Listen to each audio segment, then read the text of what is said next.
Who's scruffy looking?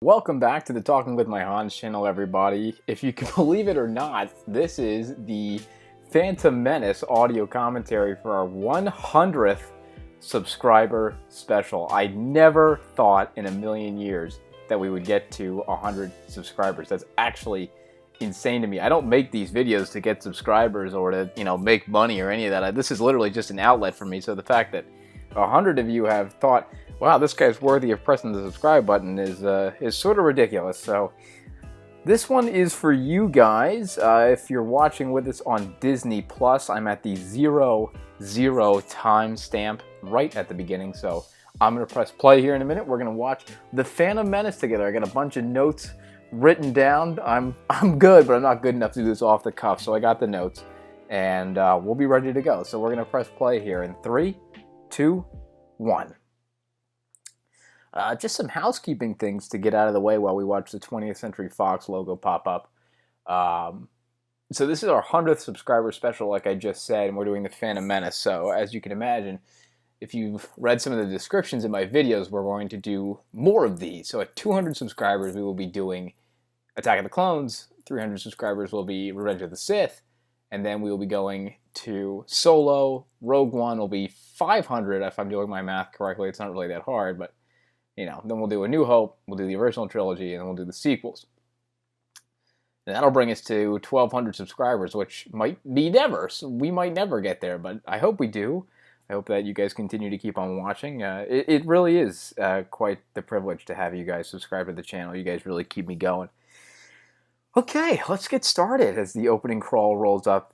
I laugh every time I see this opening crawl just because people freak out over the taxation of trade routes to the outlying star systems. The people that get upset over opening crawls in Star Wars, I'll never understand. I'll never understand how you could look at an opening crawl and say, I'm done with this movie. I'm done. Interesting note for the second paragraph there, while they were talking about the shipping and the trade franchises. Queen's Peril, that we just reviewed over on the channel not too long ago, gives you the Reader's Digest version of these last two paragraphs. How Obi-Wan and Qui-Gon kind of keep up with this mess, and the Queen's just elected, and she has to deal with all this nonsense about the food shortage. It's like I said, the Reader's Digest version, but it's very good. If you don't want the Reader's Digest version, you want a different story about those first two paragraphs, I'd check out Darth Plagueis, which we also reviewed on the channel not too long ago, which gives you the long version of those trade disputes, which kind of shakes out to be a little bit different, but that's how it is. James Luceno, very good writer, that Darth Plagueis book. But definitely for a certain type of Star Wars fan, you got to have your knowledge to watch that one.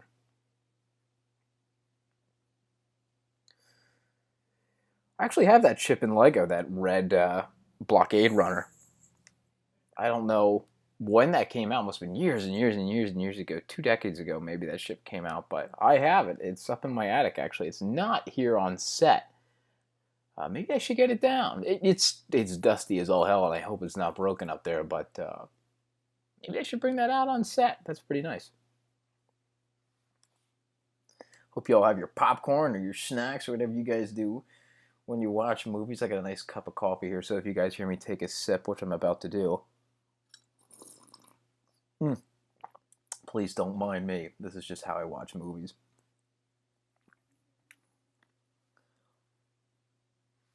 Obi-Wan with the I have a bad feeling about this of the movie. Thank you very much.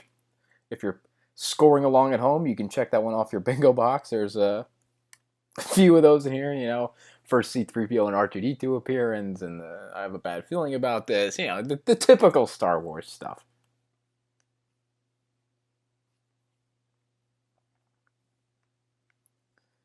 This opening scene gives me big Lego Star Wars vibes. I have no idea why. I guess I just played this level, this blockade level, which is like the first stage in the first episode of Lego Star Wars. I guess I just played this a lot, but I always think about Lego Star Wars when I see this opening scene.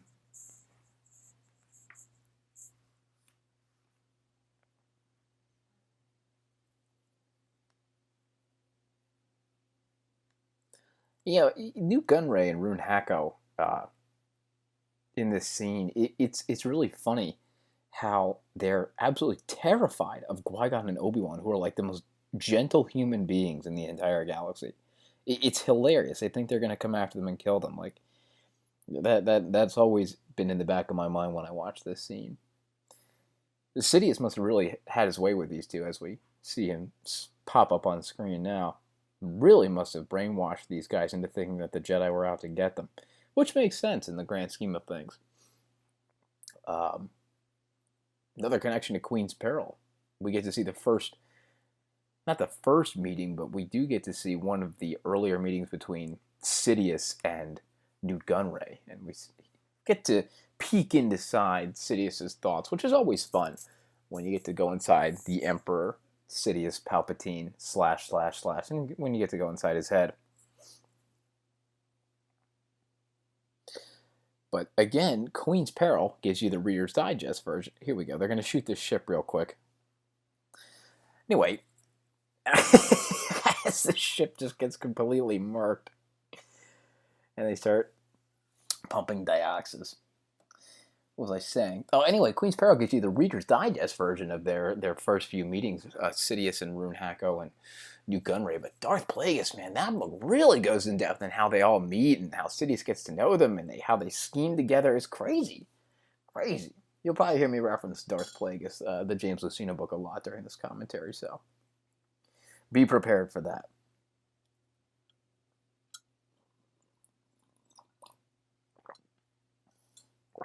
This is the first of many scenes in this first act where Obi-Wan and Qui-Gon come out of nowhere and just slice about a dozen droids like they're nothing.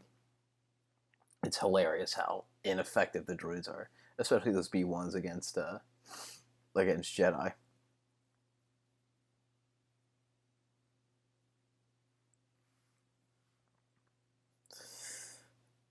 There's 4 there. There's another there that barely puts up a fight, and here we go. I will say this, though, about them slicing of droids. They got some clean lightsaber moves when they do it, though. Yeah, it might be silly, but dang, them lightsaber moves look clean. I forget the guy that did the stunts on the prequels, but man, he had done a good job.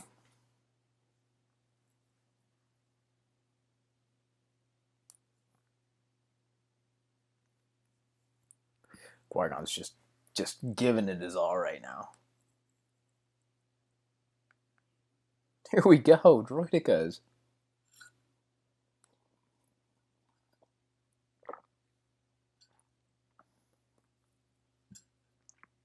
I don't know if I didn't see The Phantom Menace when it came out in theaters in 1999, but if I did, I'm sure the droidicas would have been my favorite piece from this movie.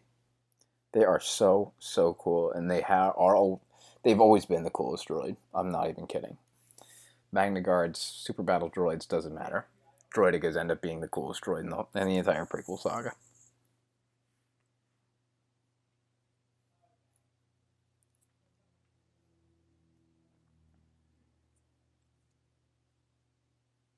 One of the biggest criticisms of this movie is that it's really slow. And quite frankly, what are we on now? This first 10 minutes is like pretty quick. A lot of fast pace, a lot of action. Here we get our first Padme appearance.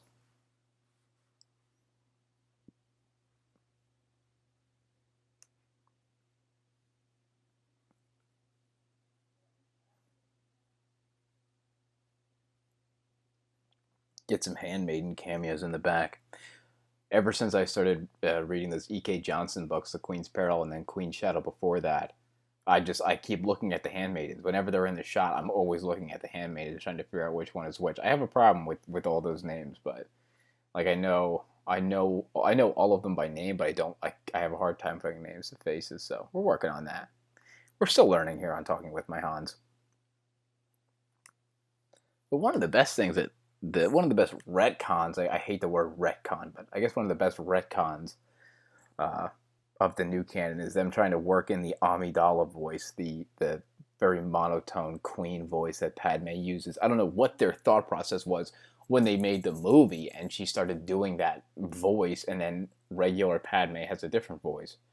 Um, I have no idea what the thought process was behind that, but the genius retcon is that it's a monotone voice, so that my microphone just fell out.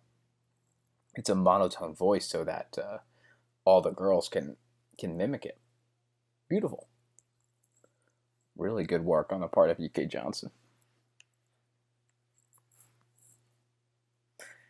There's C.O. Bibble. He has a big role in Queen's Peril too.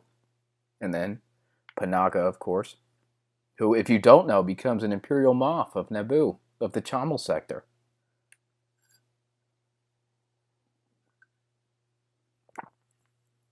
You heard me right. Moff Panaga of the Chamel sector. That is canon, folks. I think in Legends he becomes a Moff as well, but it's one of the things that has crossed over. Mentioned in the Aftermath trilogy, which is one of those trilogies that has just gotten better with time. Was not loved when it came out, but it's good now. Boy, it is good.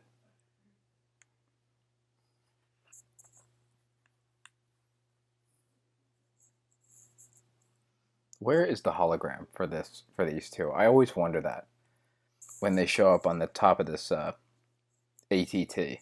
Where's the hologram? They're just standing there.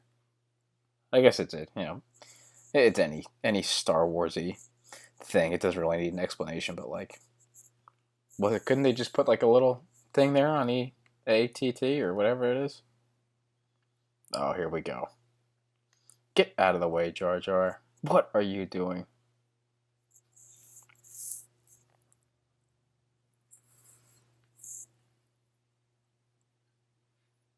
Look at that little thing running away. There they go. Just barely escaped.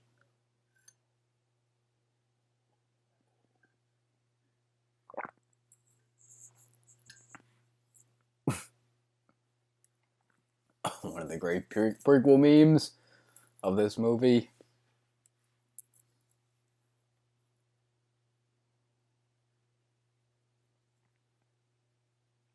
Really glad that Ahmad Best is back in Star Wars for the Jedi Temple Challenge. A lot of Jar Jar hate over the years. There's still some Jar Jar hate out there. Not as much as there used to be, back a decade and a half ago. But man, I'm just glad he's back. He had such a tragic story after this movie came out. This movie ruined a couple lives. Ruined, obviously, Ahmad's Best's life, almost, and then Jake Lloyd's life, who we have not seen yet, but really, really tragic what the fandom back in the day did. I mean, now they're trying to spin it on the media. If you go through Twitter or you go through the internet, it's all, oh, I can't believe what the media did to these characters. I can't believe the media treated them this way. It's like, listen, guys, it was you. Don't spin it on the media. Do not spin it on the media. They got just as much hate from the fans as they did from the media. Little bad cop here between Qui-Gon and Obi-Wan. Love that. Love that. If you haven't read Master and Apprentice, this is my shameless Master and Apprentice plug. First one of the watch through. If you haven't read Master and Apprentice by the great Claudia Gray, whose birthday it is today, June 12th is when I'm recording this. It's her birthday, so on Claudia Gray's birthday, if you have not read Master and Apprentice, it is time, folks. Get on that. One of the must-reads of the new canon, for sure. Actually, all the Claudia Gray books, Lost Stars, Bloodline, Master and Apprentice, all absolute must-reads. Some of the best Star Wars content going right now.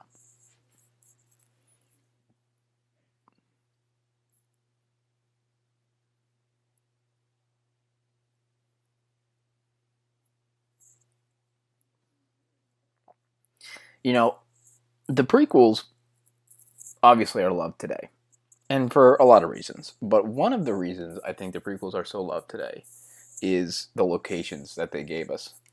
Naboo, obviously, beautiful location, but Oath Gunga, man, this has got to be one of the top 5 best locations of the prequels. This is like the first time in this movie that it's got some serious atmosphere. This is love Oathgunga. I don't know what it is about it. It might just be because I like the water, but phew, great location. Everybody's like, "Oh my god, I cannot believe this guy's back." They're all running away. I love this part. They got to send the cops in. There's Captain Tarpold.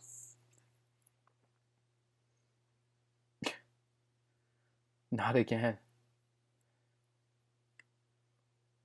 I like that Jar Jar's notorious. Like, this isn't the first time he's been banished. Like, this has happened multiple times, and he's come back. It's a tight-knit city, Oathgunga. It's tight-knit. Everybody knows each other. They just don't want to know Jar Jar, that's all. Ugh.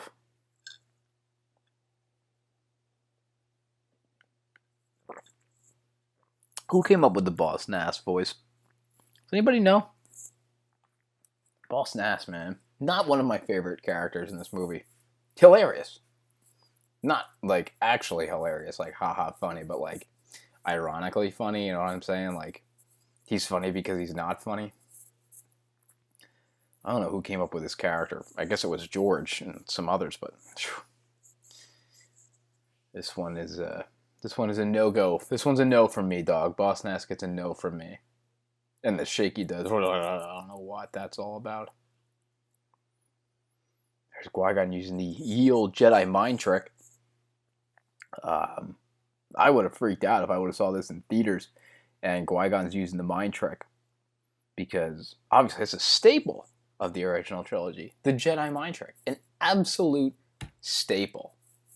And here's Qui-Gon using it on Boss Nass. The poor Gungans, man, are always getting manipulated. The head Gungans always getting manipulated. Boss Nass gets straight up mind-tricked, and then Boss Leone in the Clone Wars gets that necklace or whatever he wears, and it gets his mind taken control of too.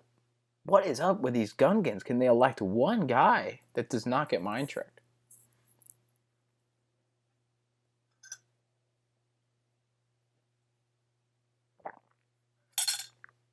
That's the spoon in my cup, for all of you wondering. It's not anything on your end.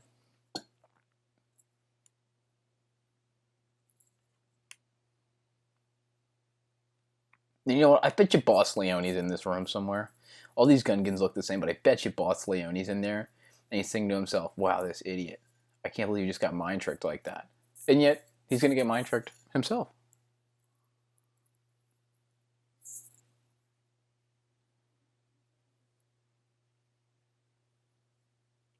I never got that joke. I never got that one. I'll admit. I don't know what he was trying to say there. Jar Jar.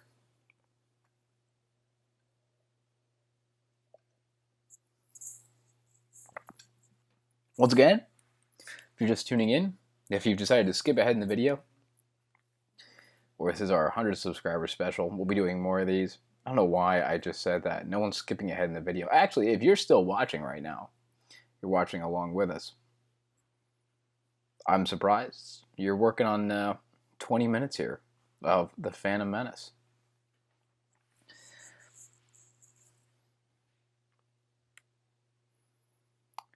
Here comes another one of those famous lines from the prequels.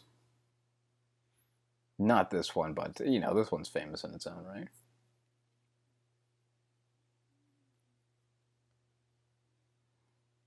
That one's become a nice little joke.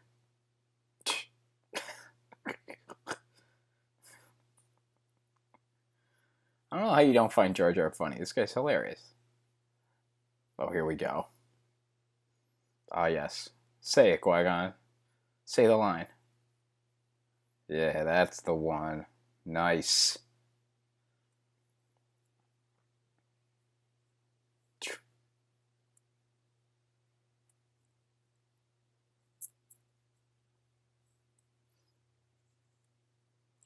Back to Nute Gunray and Rune Hacko. You know, Another one of those things I'd love to know if I had seen this in theaters, if people thought Rune Hacko and Newt Gunray were going to be the main villains of the prequel trilogy, because if they did, boy, that would be seriously disappointing. These two are boring.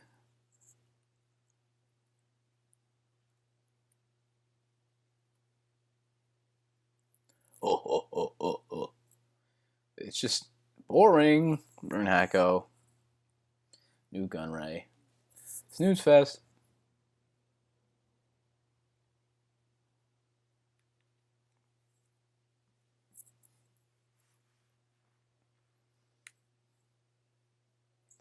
Meanwhile, in the middle of nowhere.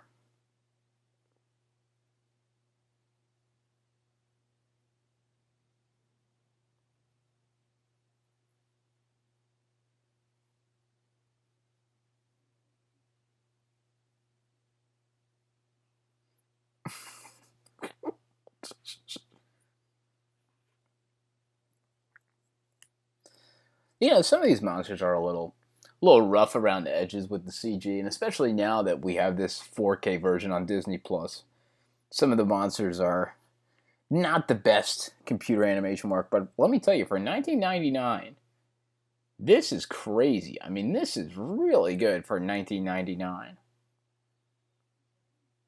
But why should we be surprised? I mean, this is ILM we're talking about. I mean, these guys don't set the bar. ILM is the bar for movie making technology. So I guess we really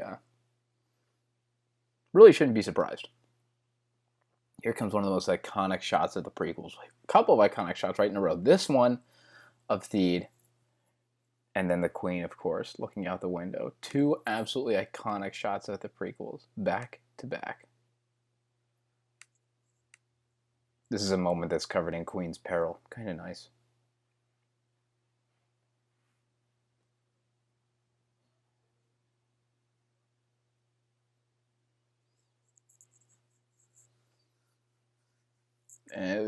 Now the prequels have had some time to breathe over the years, you really start to see those shots that stand out amongst the rest.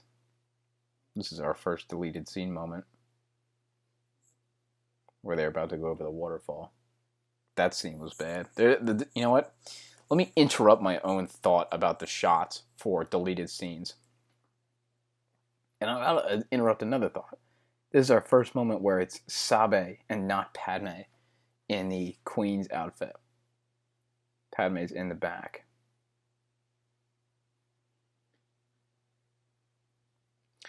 Anyway, the deleted scenes for this movie, I don't think there's one deleted scene from this movie that I like, per se.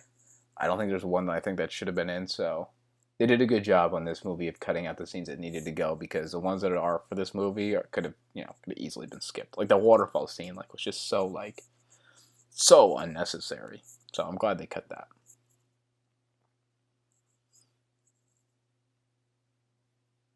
See, right now when the handmaidens are walking by, I can only look at the handmaidens now that I've read all the E.K. Johnson stuff. If E.K. Johnson ever watches this video, which she will not, thank you for doing what you do, because you have changed the Phantom Menace for me. Absolutely changed it. Sick move from Qui-Gon, thank you very much. Obi-Wan, unnecessary lightsaber spin. And we're done. That's our second time Qui-Gon and Obi-Wan come out of nowhere and slice up droids. If you're scoring at home.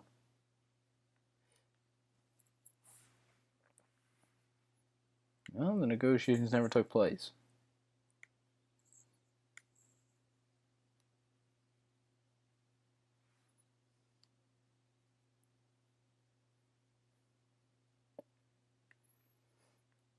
Another E.K. Johnson moment right here.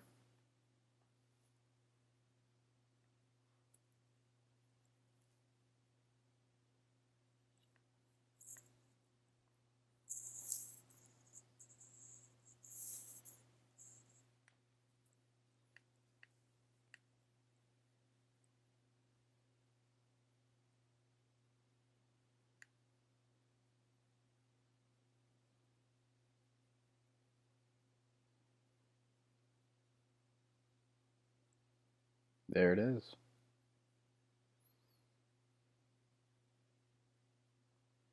Interesting. I'm telling you, if you haven't read those two E.K. Johnston books, you have to. You will see this movie entirely, not entirely different. You'll see it differently from the Handmaiden's point of view. I mean, there's a lot of stuff that goes on that really adds to this movie. Here we go. Let's sit back and enjoy this wonderful scene of Qui-Gon and Obi-Wan cutting down more battle droids.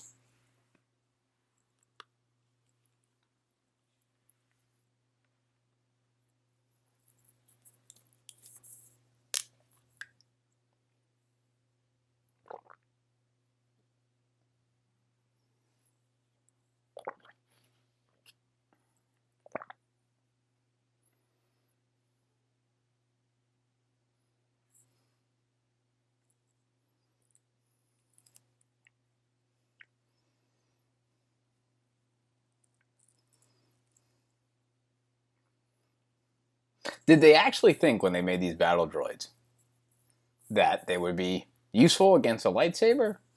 God, they're horrible. They're bad. Really glad that the droid army evolves over time into, you know, an actual fighting force.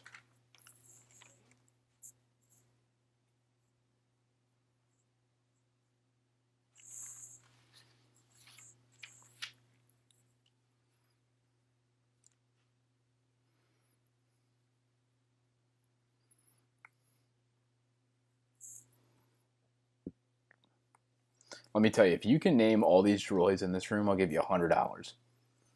In the comments, name all the droids in this room, I'll give you $100. Don't look it up on Wikipedia. Don't do it. There goes R2. So you got one. And there goes another one. I like that blue one, the one that just got shot. I just like the color scheme on that one. I wish more of them survived. Oh, there goes another one. R2, what a trooper. This saga, let me tell you something. This whole thing wouldn't have happened if R2 wasn't the GOAT right here. If R2 didn't clutch up and fix this shield generator, Star Wars doesn't happen.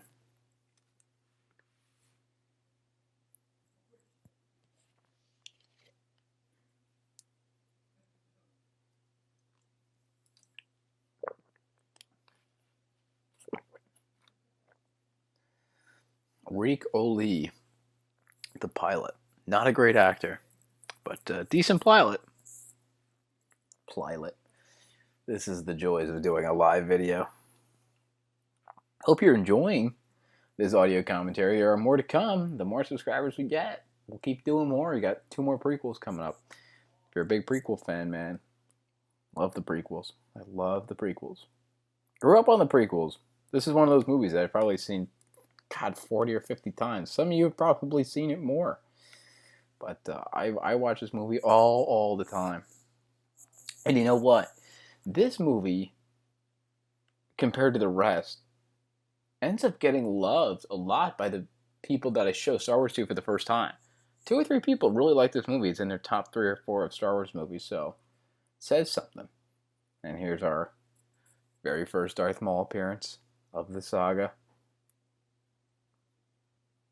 I'm not going to go into Darth Maul yet. We'll wait for later in the video to go into Darth Maul, maybe during Duel of the Fates, but you already know what I'm about to say. That guy, what a turnaround he has as a character. What a turnaround he has had. You know, they really did him dirty in this one, but boy, he is probably a top 5 character now in Star Wars.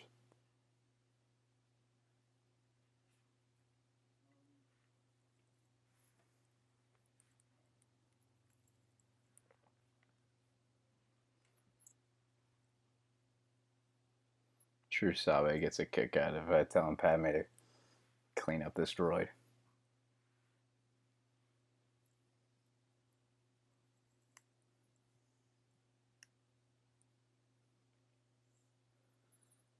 It's fun to read these E.K. Johnston books and watch Qui-Gon interact with the handmaidens and Padme, because they say he knows the whole time.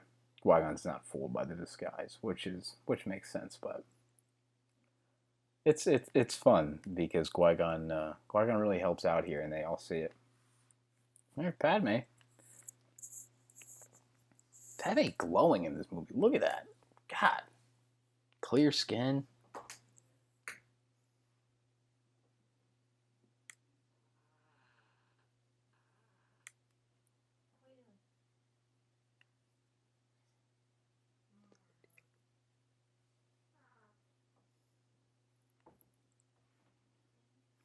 After that scene in Queen's Peril, they Padme asks R2 if they should help out the Gungans when this is all over, and R2 tells them that they should help out the Gungans. And it's a nice little tidbit that R2 starts that whole plan of them helping out the Gungans, and the Gungans helping out the Naboo. Then Tatooine, back on Tatooine.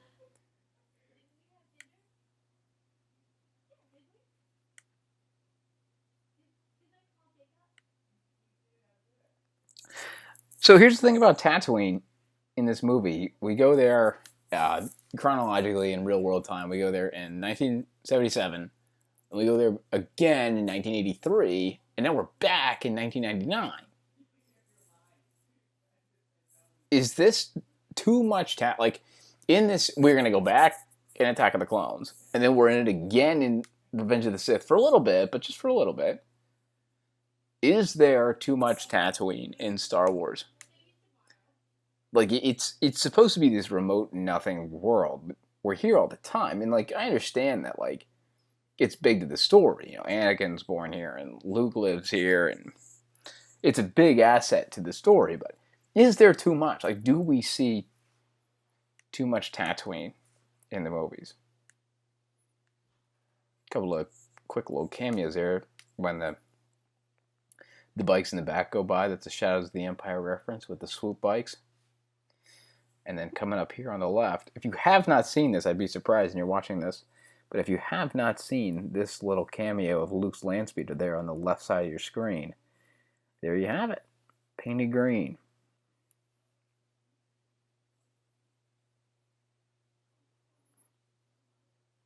Mos Espa's got a different vibe than Mos Eisley. It's a little bit more crowded, I feel like. This is definitely more of a big city than where Mos Eisley is kind of like not really a city, more like an outskirts sort of town.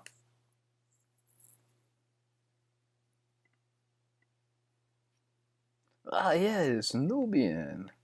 Watto. Watto's one of my favorite characters. I like Watto. I think he's hilarious. And then our first Anakin appearance. Our first Jake Lloyd appearance, who was done dirty by the fans, like I mentioned with Jar Jar earlier in the movie. Done absolutely terribly by the fans. Horribly abused by the fandom. It will never be excusable. I don't care how long these movies go on. How this movie was treated was horrible. This is cute. Padme is radiating in this movie. She's got that clear skin.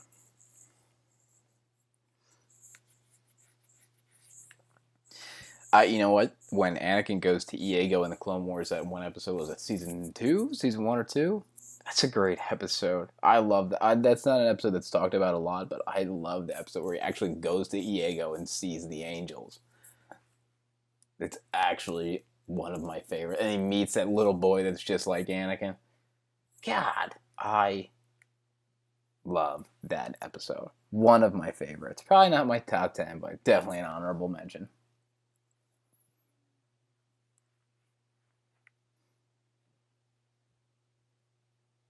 There's 3PO's casing.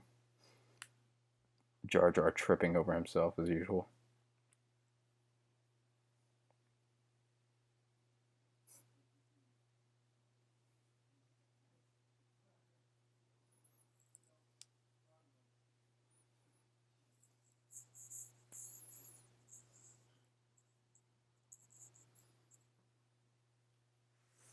Watto's place is a mess, man.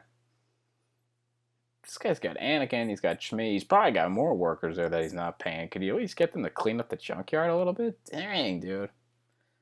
Not a safe work environment at all. Space OSHA's about to go in there and shut these guys down, but the Republic doesn't exist out here, as we're seeing. As we're seeing with the Republic credits nonsense. I guess Space OSHA does not exist where the Republic is not a viable government.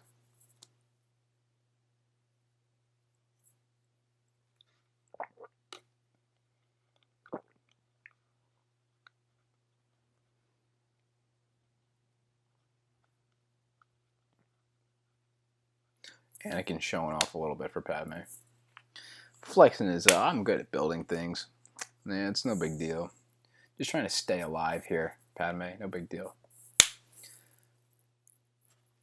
Oh, that's nice of you to say. God, Jar Jar. They went to the left.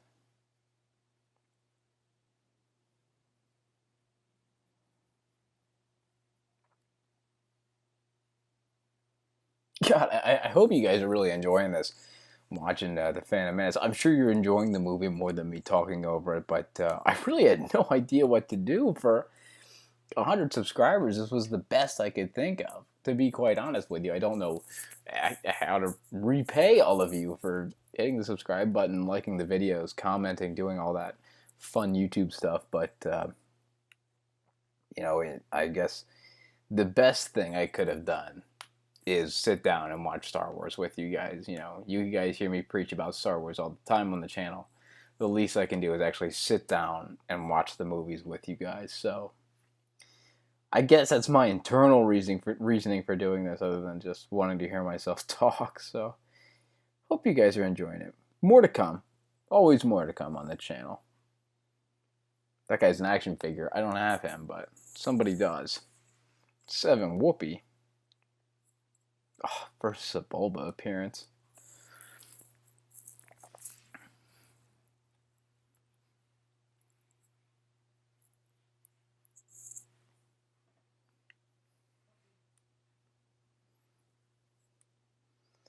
Also, our first Quinlan Voss appearance in the background, who's undercover on Tatooine, but I would like to see that story. Thank you very much. Where is that story at, Disney? The prequel era Quinlan Voss. I know he's like, you know, only featured in some select episodes of the Clone Wars and Dark Disciple, and really he's not that big of a character, but definitely a fan favorite. I think we need a little short story or something about Quinlan Voss pre The Phantom Menace. I thought we'd see him in Master and Apprentice, but alas, I was wrong. I mean, really, he's not that big of a character. He's not. He's really not that big of a character, but he is a fan favorite, and I can't blame people for wanting more Quinlan Voss content.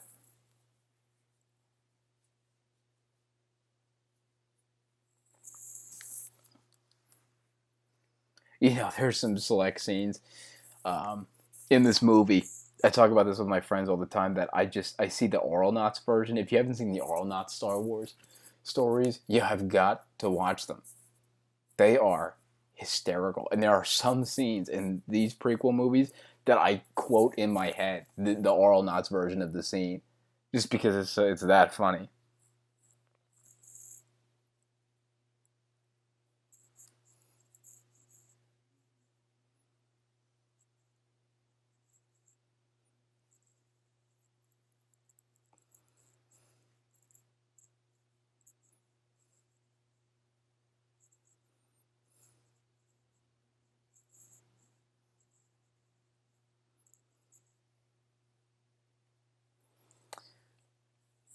So here's Shmi Skywalker, who, quite frankly, is one of the most underrated characters of the prequel trilogy. Shmi is Anakin's guiding light, I feel like. You know, I think Anakin learns his compassion and his goodwill from his mother, who is just bubbling over with both of those things.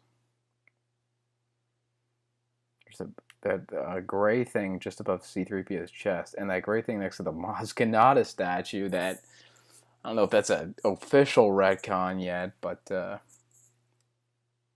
those two great things are like ball tossers. I had one as a kid, like in the backyard. We'd whip a ball around with one of those. It's hilarious.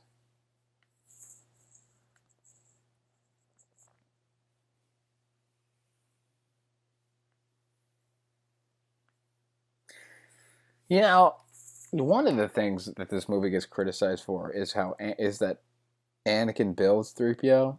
Like a lot of people don't like that Anakin is 3PO's builder. Like it I don't know what the official criticism is, but it's like, oh, it makes the galaxy small. Like, of course Anakin built 3PO. Yeah, I don't really care. I think it's nice. I think it's a nice little touch to the saga. Kind of brings it full circle. I don't really care. Those are the little things about the little things that people nitpick about these movies that it just doesn't make any sense. Like, why are you so angry about Anakin building 3PO? Like, there are bigger things at play in this movie than just that. And they nitpick all the movies. The only movies that don't get nitpicked are the original trilogy, but these movies get nitpicked. The sequels obviously get nitpicked, but like, why? Like, why are we focusing on the little things when we could be focusing on big picture ideas?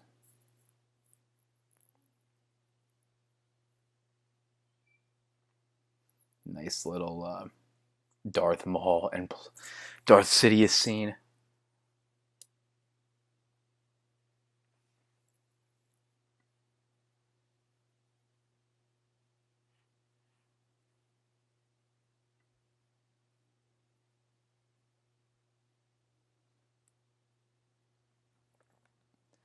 This is a fun little scene because when I see this, I think of the Darth Plagueis novel, which spills over into episode 1 quite a bit. I did not think that it would spill over as far as it did, but that scene and a bunch of scenes are featured, and Plagueis in the Legends timeline is technically still alive and is alive until after the Phantom Menace, but ultimately obviously dies. I was so surprised how deeply that book worked into the Phantom Menace. I was really surprised. That and Queen's Peril. I mean, Queen's Peril spills into all of this movie, and I did not think it would.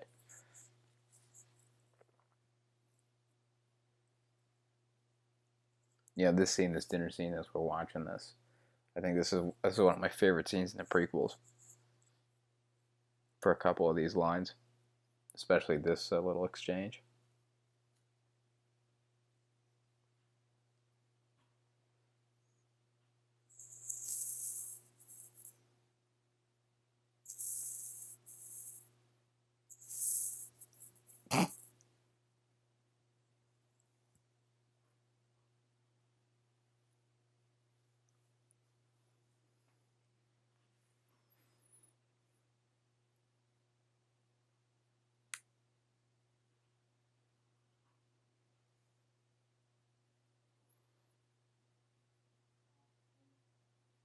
I don't want to talk too much over these really good scenes because I'm enjoying them too.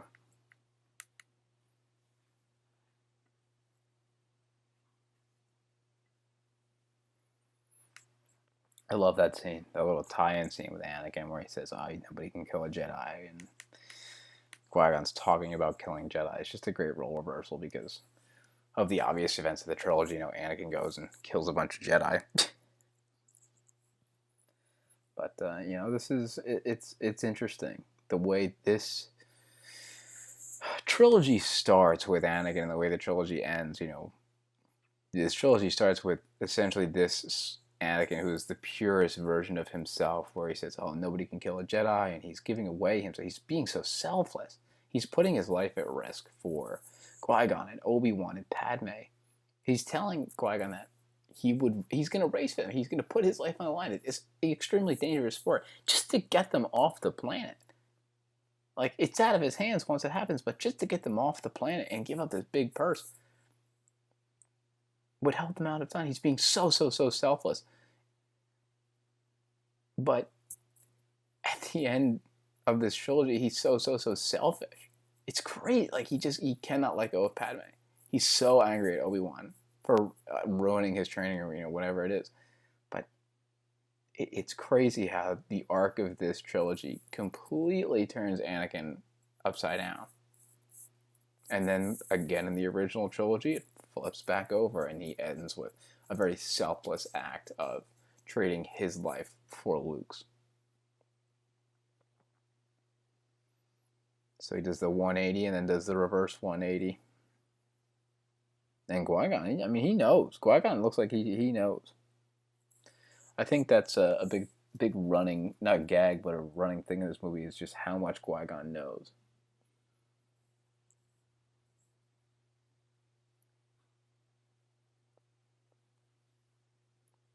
See, Qui-Gon clearly knows that Padme's the queen. Like, he clearly knows. It's hilarious. So ahead of everybody else, Qui-Gon. He reminds me of Thrawn in that way. He's always like, he's not like one step ahead or two steps ahead. He's like 5 steps ahead. Like right now, he knows that Anakin's win the race. I am convinced that Qui-Gon knows that Anakin's going to win this race. I'm convinced. He's got this whole thing planned out in his head. You see in his eyes. He's not worried at all.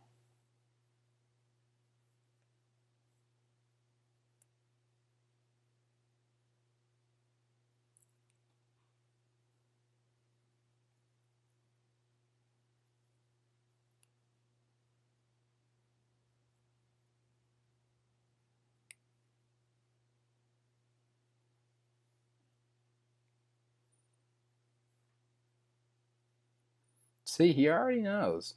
He's got this whole thing planned out.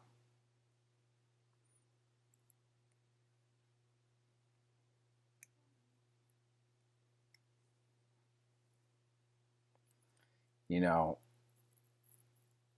there's this really subtle music in the background. And I almost wrote it down. I got a bunch of notes here just to my right.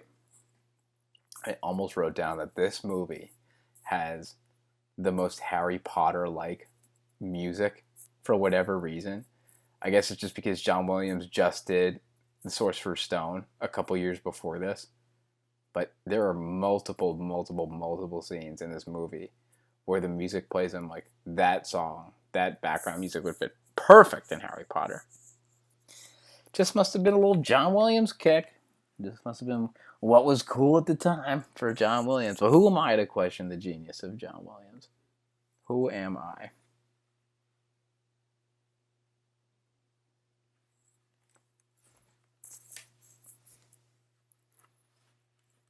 Let's do a timestamp check. As of right now, we are at the 46-minute and 57-second mark, so we're just approaching 47 minutes just now.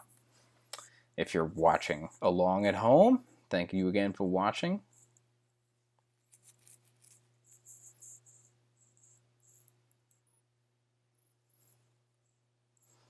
Here's Qui-Gon talking about the prophecy, which is a huge part of the Master and Apprentice book by Claudia Gray, about how Qui-Gon and Dooku were really into the prophecies and how it kind of guided their Jedi friendship.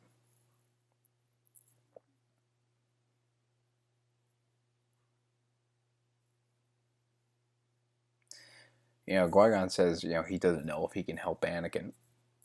And it's an interesting line because I think he knows he can help Anakin. I think he wants to help Anakin. I think he says, I don't know, because he doesn't know if the council will go for it. This is another part of this movie where Qui-Gon's he's just so far ahead of everybody else. It's a shame that he is the one that gets killed, because he sees where this is going. He knows the council's not going to go for this Anakin nonsense. He's afraid of that. I think Qui-Gon's really afraid that the council is going to mess this one up, and he's right. They did. If it wasn't for his death and Obi-Wan begging the council for him to train Anakin, he would have never gotten it. There's Kitster. Nice sweater, Kitster. Oh, Jesus. Green Jar Jar with it. Oh, Jar Jar. What are we going to do with this guy?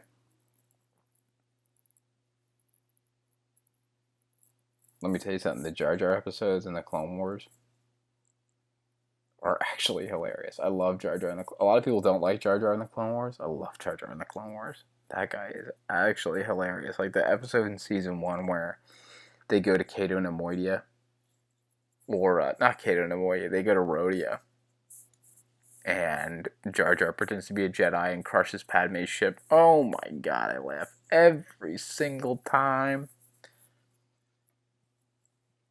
This is one of those scenes that I feel like I'm watching the Auralnauts version of Star Wars. I hope some of you go check that out if you haven't seen them, because they are hysterical. These movies, hysterical.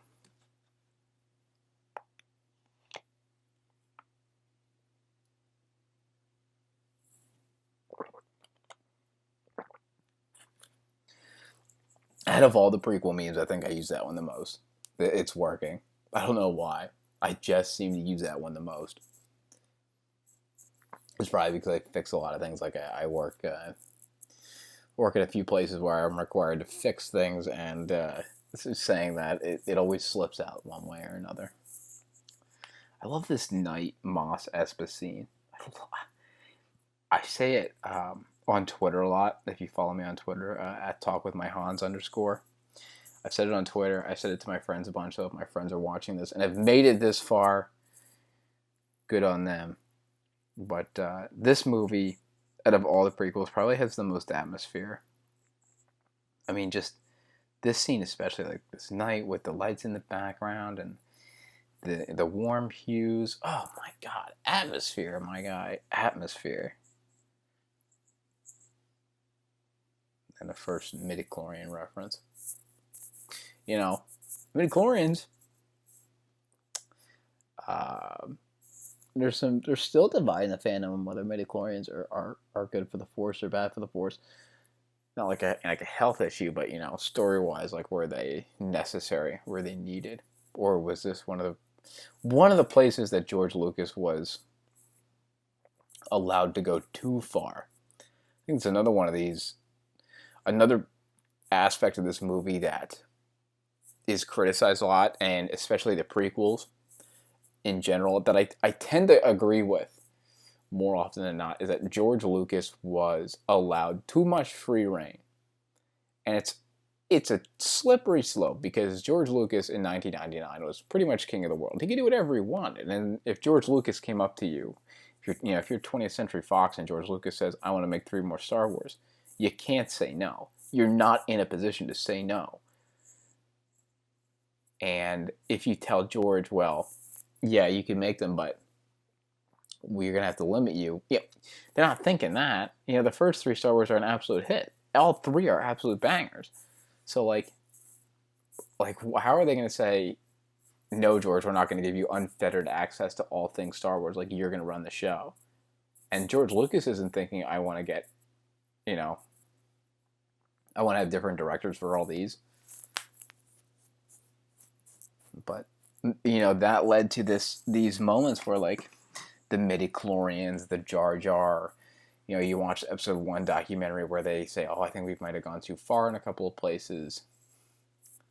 It's,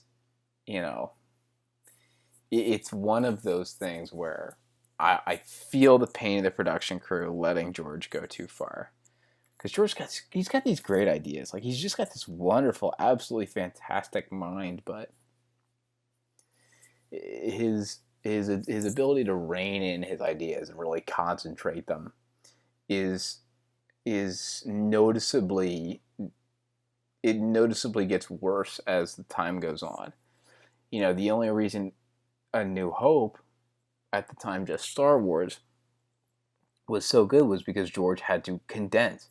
He had to say, how can I fit all this into 2 hours and make fans happy, make moviegoers happy? There were no fans at the time.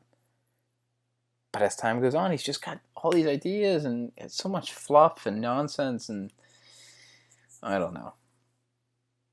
That was my George Lucas for him. But, the prequel stand defense, this is a little cheeky Qui-Gon moment where he flips the dice. It's hilarious. Anyway, the prequels stand defense for, for that is, the prequels have great world building. And they'll use this argument where like, oh, the prequels, they got great world building, that's why they're great movies. And you're like, I never understood that argument. Just because it's great world building does not mean it's a great movie. It's like reading the first 3 pages of a book over and over and over and over and over again for, 40 years.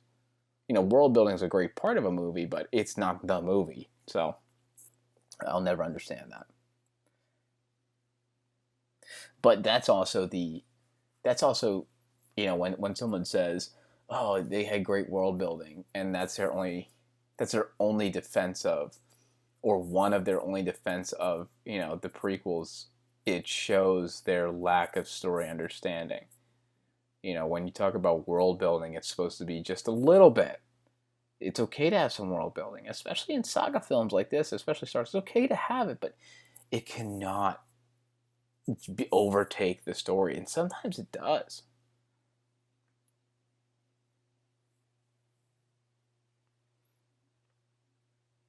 If you didn't know, this whole stadium, the Boonta Eve Classic Stadium, miniatures. Most of the people are like Q-tips in the stands. I think that's great. This is a miniature. A lot of people don't realize that the Phantom Menace actually used the most miniatures out of any Star Wars movie. Everybody criticizes some of this stuff.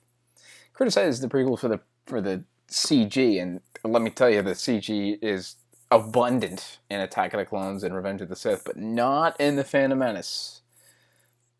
No, sir. This movie was very much a lot practical. That was not a very coherent English sentence, but it's true. This movie was almost all practical.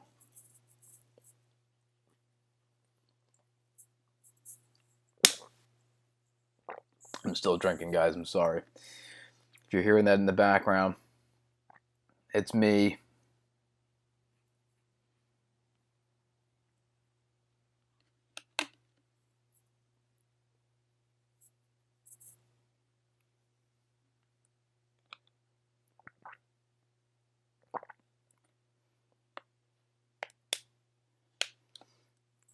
The pit droids.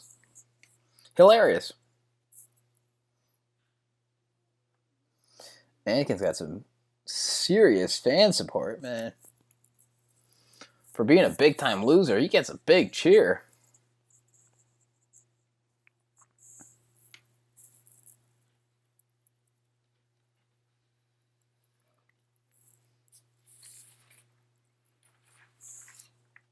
The fart joke. Like, that's one of those things, like, come on, George, fart joke? Did you have to have that in there? Was that one of the things that you had to put in? Yes, he says, have to have the fart joke. What a jerk. Sebulba, incredible. I do have Anakin's pod in Lego. I'm looking at it right now. It's up on my shelf. If you watch my videos, some of my earlier videos when I have the shelves showing here on set, you'll see my Anakin Podracer. Love that build, man. Love Anakin's Podracer. It's not the original one that I have. It's not the original Anakin's Podracer from '99 or whenever they came out. But it is up there.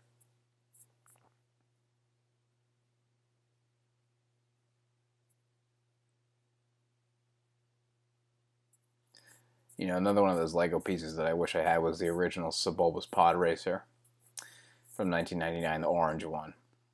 God, that's sick. Jabba the Hutt.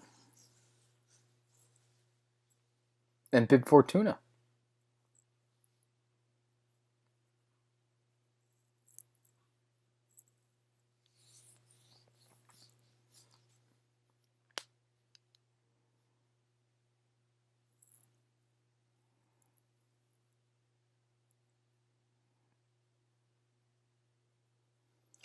I will probably not be talking too much during the pod race.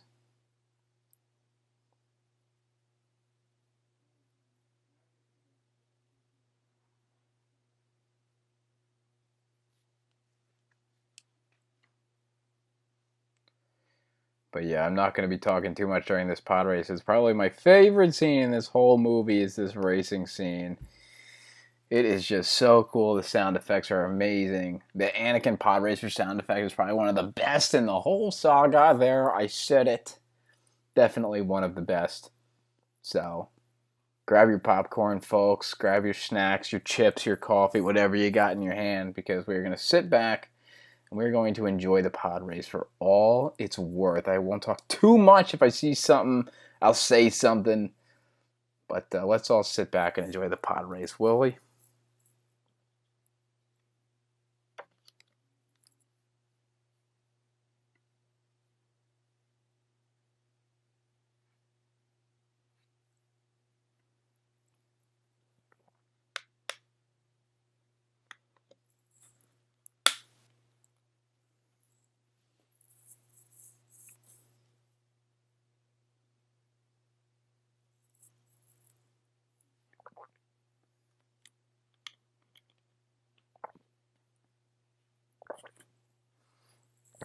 Okay, I'm breaking my silence. There's Warwick Davis' character that just was on your screen there for 2 seconds, who's in Solo as a rebel, part of Enfys Nest. This movie has a lot of little Solo connections. The Warwick Davis character, Maul, obviously, and I didn't realize how many the Phantom Menace connections it would have. And I have a shirt, an ILM VFX crew t-shirt from 1999 that I wore to Solo, and it was like the perfect shirt because it had episode 1 on the back, and Maul was up on the screen, and Warwick Davis. I was like, oh my god. Perfect wear for that one day. Also, the announcers of this pod race, the two guys up in the booth, make a return in Resistance. There's Aura Singh, the 2-second Aura Singh shot. Talk about a character that that has a cult following.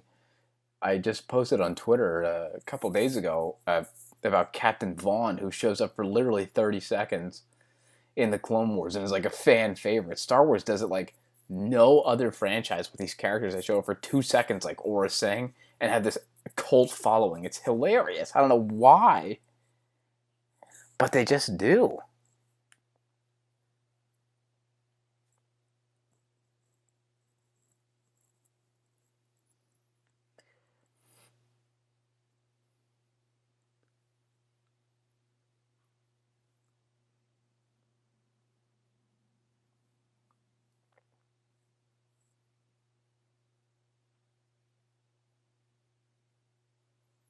Nice job, Ben Quadranaris.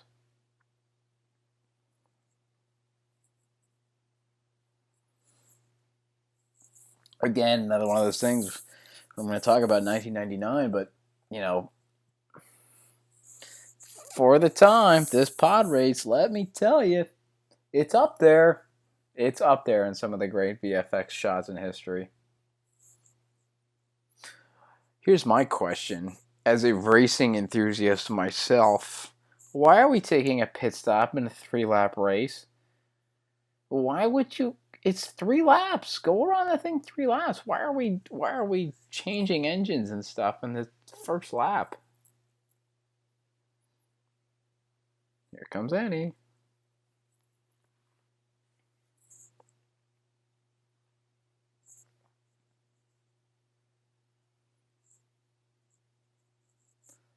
You know, I don't know if you guys are into the production stuff, but the Anakin's Podracer is a Formula One race car sound effect with a jet engine, so kind of sick. Also, I can't believe this guy. I can't remember this pod racer's name. There's a guy on YouTube that that can name all of them. I forget who it is.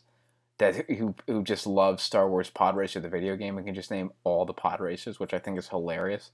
But I can't believe that this one guy is the only guy that thought to make a rear view mirror on his pod racer.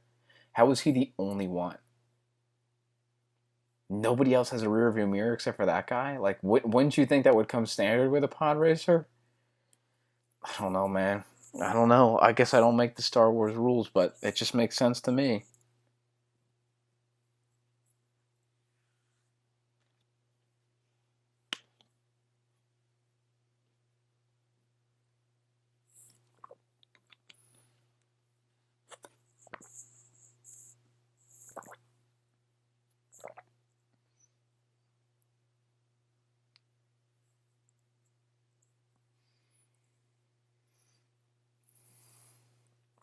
Anakin going for a little ride here.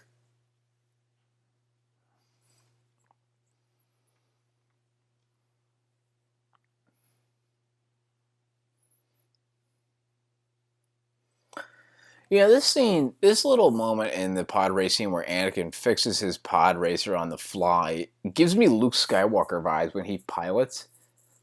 Like just the way he's so calm and he doesn't panic and he knows what to do.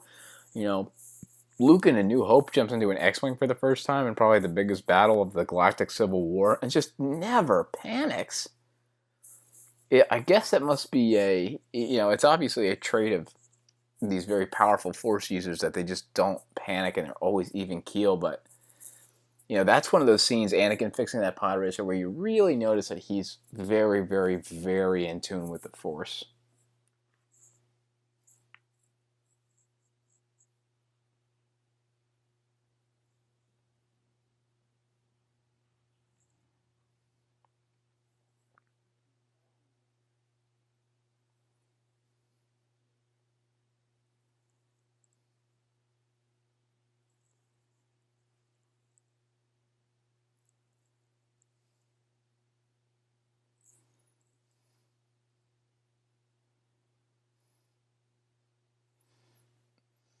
Uh-oh. Here we got a little Return of the Jedi reference here. A little callback to when the speeder goes up in the air and then comes back down on top of the stormtroopers. Except this time it's much, much higher and much, much higher stakes. Classic George Lucas. Referencing himself. Legend. Here's Skywalker's fans again, man. I don't know why all these people love Anakin Skywalker. This guy crashes all the time.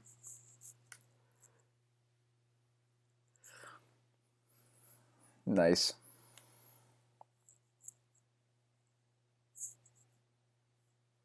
Love the way the sound drowns out and you can just hear Sebulba's engines in the background.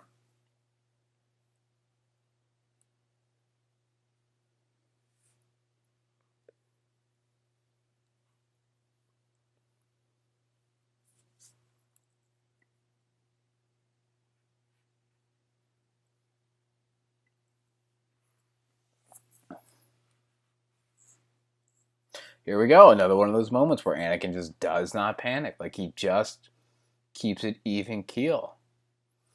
There's a fire. The thing could explode at literally any second. Here he is. Oh, no big deal. Let me just pull that, shut that, make a little face. There goes the fire. Thank you very much. Let me check that gauge. Thank you very much. Flick. There goes the blue. Thank you. It just does it all. Plug this in over here. Flick, flick. Oop, is it working? I don't know. There it goes. Okay, we got half power. Keep flicking, flicking. He's just calm. He just does it. I don't think I could do that. I hear a bang in my car, a little rattle in my car. I start freaking out and thinking that there's something wrong. I need to take it to the shop. Not Anakin. Not Anakin.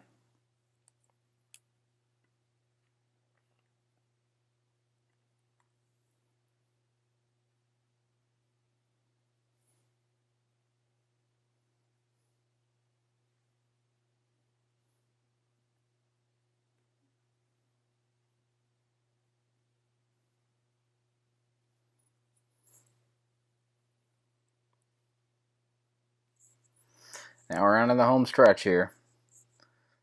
Anakin. That was saucy. Gave him a little look on the home stretch.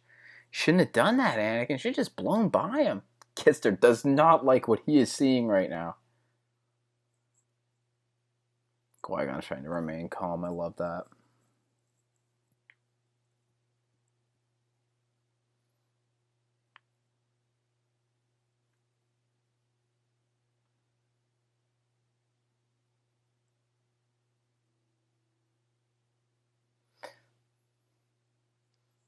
Love it. Winner, winner. Anakin Skywalker. There goes Sebulba's engine.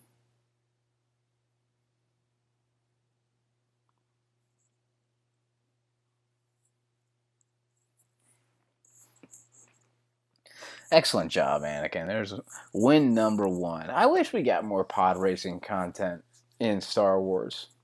You know, my friend, one of the subscribers of this channel, I'm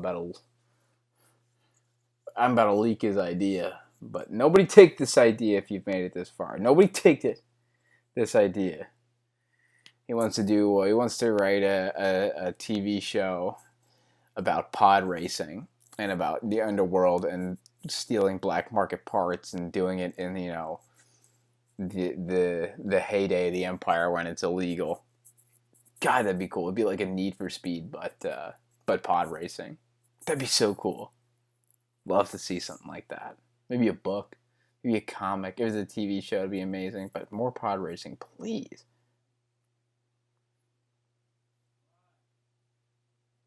It's kind of crazy that there is not more pod racing in canon. I don't know why. I don't know why.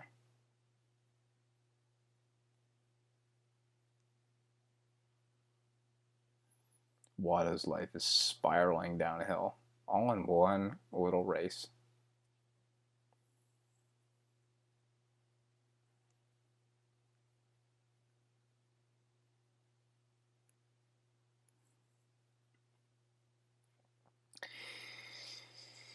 Take a deep breath. Let's do a timestamp check. We are at 1 minute and 10. We're at not 1 minute. We're at 1 hour and 11 minutes just now. So, if you're following along at home, thank you again for continuing to watch. Hope you're enjoying The Phantom Menace. Hopefully, this movie ranks high for some of you guys. The Phantom Menace. It's not very high on my list. I gotta be honest. This is second to last, The Phantom Menace, on my Star Wars ranking list, which you can find over on the Talking with My Hans Twitter channel. Listen to me. The Twitter page. It's funny because a lot of you probably do follow me over on Twitter, but if you don't, you're more than welcome to. I do follow back. Everybody that follows me, I do follow back.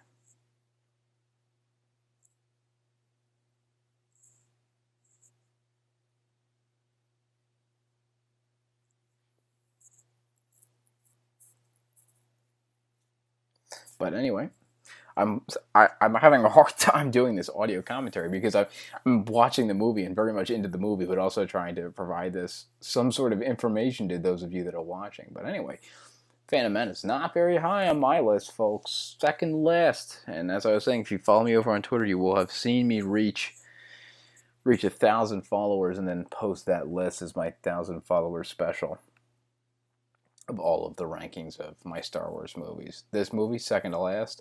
Attack of the Clones, last on my Star Wars ranking, which, believe it or not, I did get some heat for. I was chastised for not liking Attack of the Clones or The Phantom Menace, which some people are top 3 Star Wars movies. There are, it's funny because I think some of the most jaded ones were, like very clearly the prequels were the top 3 in the original trilogy, and then the sequels were the bottom 3 just because they're objectively bad.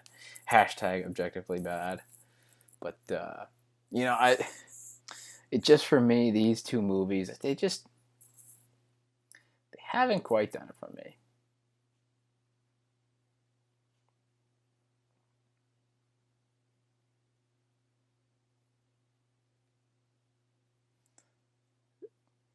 This is the very beginning of Anakin's fall to the dark side. Everybody always tries to point out when it starts. It starts right here, folks. This is it. And Qui-Gon is trying to think right now, I'm sure, how's he going to spin this? But it's funny that it starts so early like this. It really goes to show that Anakin's destiny does not lie with the light side. Like, at some point, he's going to turn. There's just too many traumatic things that happen in Anakin's life for him not to turn to the dark side.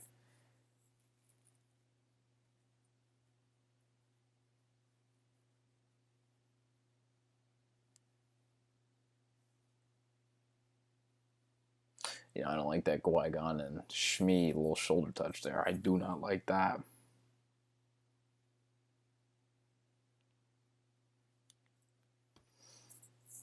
There are some people on the internet, believe it or not, that ship Qui-Gon and Shmi. Won't be catching me on that boat, friends. I'm not on that one at all. Thank you very much. So long, 3PO. Nice knowing you for this movie. C-3PO was done dirty in this movie, man. Got like 2 seconds of screen time. That was whack. 3PO is like my favorite character.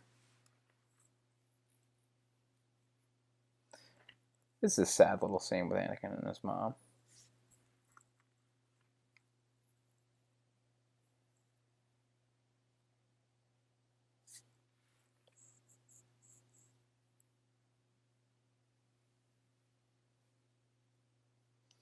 It really does go to show, though, like, the Jedi taking kids away from their parents at a young age if they're force sensitive. Like, it's brutal, but like it's also done for a reason, because this would probably happen every time. Like, the amount of Jedi would be cut in half, I'm sure, because some Jedi would be like, no, I'm not going. Like, I'm staying here. Screw the Jedi. Like, the fact that they take them when they're super, super little, when they don't know any different, is to their advantage. Even though it's very sick and twisted and whack and all of the above.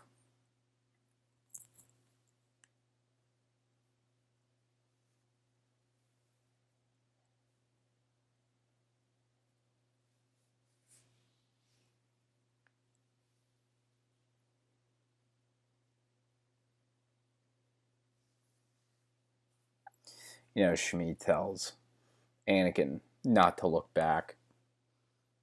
One of those underrated lines, because Anakin looking back and not being in the present is what leads him down the dark path, obviously. Shmi, ironically, gives Anakin his very first Jedi lesson. And don't look back.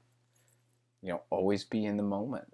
As soon as you start looking back and thinking about the past, you just lose sight of where you're going. You start thinking about how things could have been different and how you could help people. And that's what Anakin does. He can't get over Obi-Wan. He can't get over losing Padme. He's always looking to the past, looking to his dreams. He's not staying in the present, and he loses himself. And even when he goes back, as we see Qui-Gon and Maul fighting, even when he goes back to see his mom in Attack of the Clones, it's him looking back. It's him not being able to get past his mother.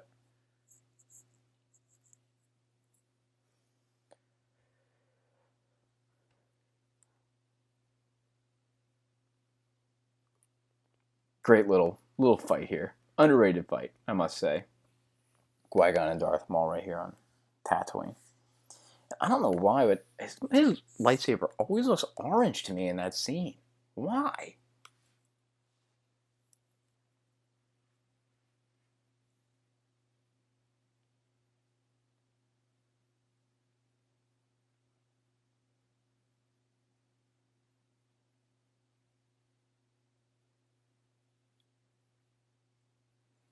Oh, see, this is very nice. Aha, Anakin meets Obi-Wan.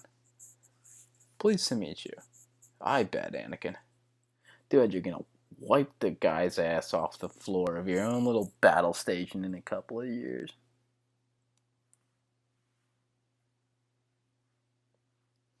There's another reference to Queen's Peril. Newt Gunnar says, oh, your people are starving.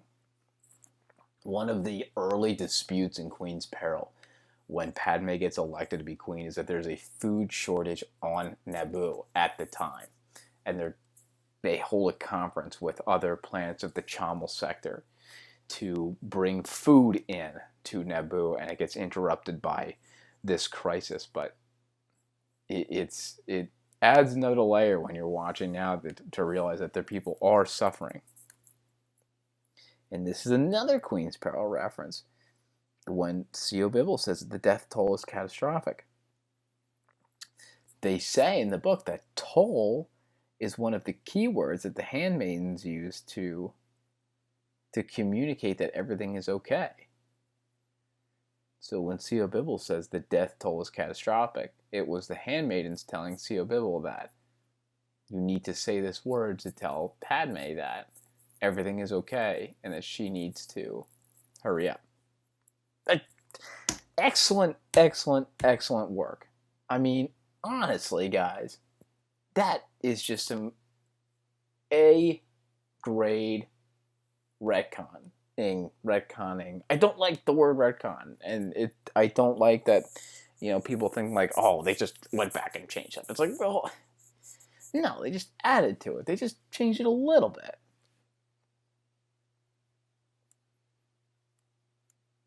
I don't like this scene, guys. I gotta be honest with you. This whole Anakin and Padme scene, where he says, "Oh, I care for you," and she's like, "I care for you too."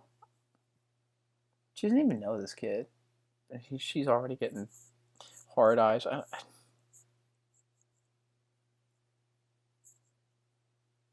I caring for you will remain? Guys, I'm sorry. Like it's some of this stuff that like I can't get over. Like it's just a little weird. It's just a little creepy for me. If you like this movie, fantastic. I'm happy for you. But there are some moments like that where I'm just like, oh, it just it makes me roll my eyes. It's nice that he gave her the tree bit, but ugh.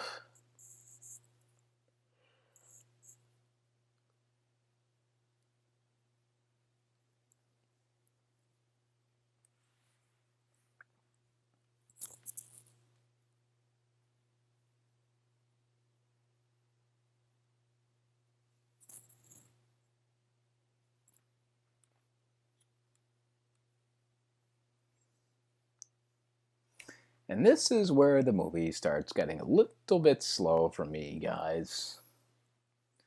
When they go to Coruscant and they start doing the politics stuff, this is when the movie takes a turn for the worst. At least for me. I don't know how you feel about it. You might feel differently. You might think that this is some of the better stuff in the movie. And that's great. I'm happy for you. For me, this movie just kind of hits a dead standstill when they get to go to Coruscant. They start squabbling over the politics of the Trade Federation and the blockade and the trade routes. And it's just kind of like, oh boy. And if you know me, if you follow me on Twitter again, you'll know that I'm a sucker for the politics in Star Wars. There's a part of me, and when I watch the Clone Wars, that really loves the politics behind all, like the Padme episodes, the episodes with the Separatist Council and Count Dooku. I love that stuff. I think that's some of the more interesting Clone Wars content that's out there because the politics brings into moral questions and questions of legitimacy and I really like that, but for whatever reason, the movies just did not do the politics very well, and that's a shame because it really could have been a huge, huge part of these movies, these prequels, but they just did not do them justice.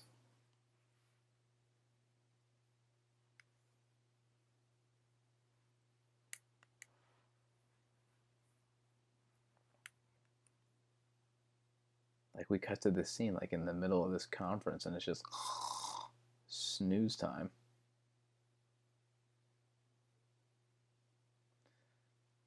Like even the only thing that keeps this scene going really is Ian McDiarmid as Palpatine.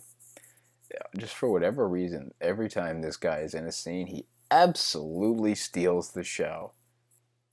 Just completely kills it every single time.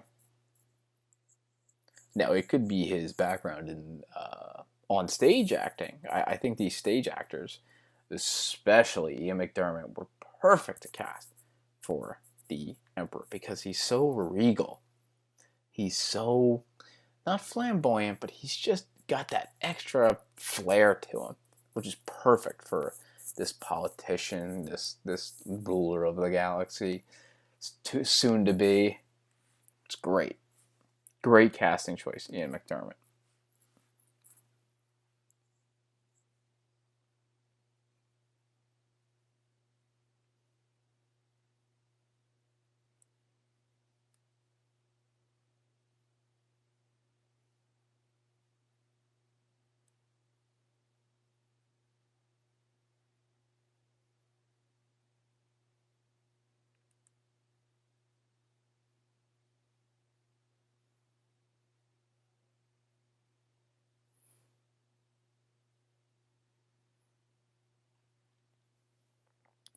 There's Jarl Poof in the background of our first Jedi Council appearance of the prequels. Yoda, Ki-Adi-Mundi, Plo Koon, Mace Windu.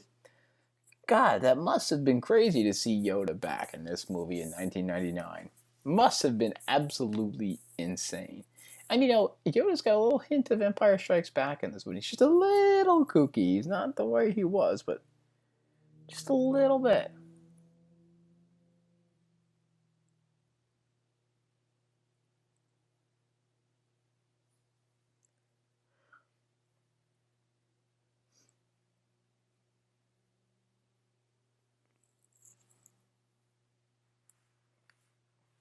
You can already tell that the council's not going for this. They ain't going for this.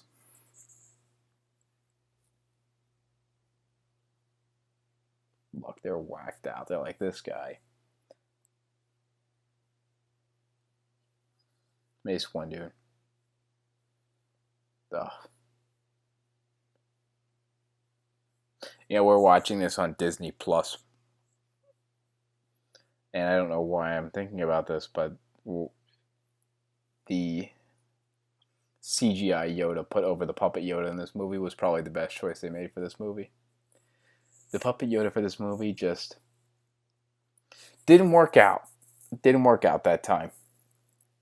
People always complain about the Rebels Yoda. Worst Yoda was the original Phantom Menace Yoda. Whew. That was bad.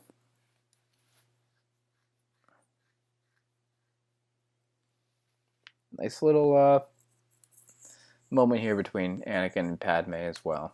Makes me smile. This is one of those rare scenes between Anakin and Padme that do make me smile.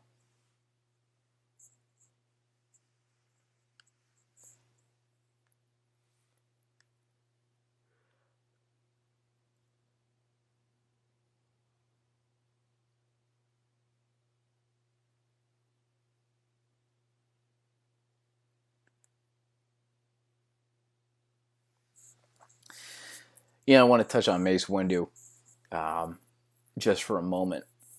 Because even in that scene with the Jedi Council, he's very cynical. And that's kind of his shtick, in the prequels, that he's the cynical one. He's the representation for the hubris of the Jedi and what they've become and how they've become less noble. And I understand that. I get it. I get that that's his thing. I get that he's one of the villains of the prequel trilogy, I guess you could say. He's not really, but he's one of the people who kind of lets the Jedi Order slip away, and he's one of the main people in that. But I'd love to see some Mace Windu content where he's not the cynical Mace Windu. Like, I want to know a Mace Windu where he's very much on board with what the Jedi are going for. I want to know that Mace Windu. A lot like a Solo situation where, like, we see Han Solo before he's, very grumpy and angry all the time in A New Hope. I want to see Samuel L. Jackson come back as Mace Windu and play a younger version of him. I don't know if that's possible with,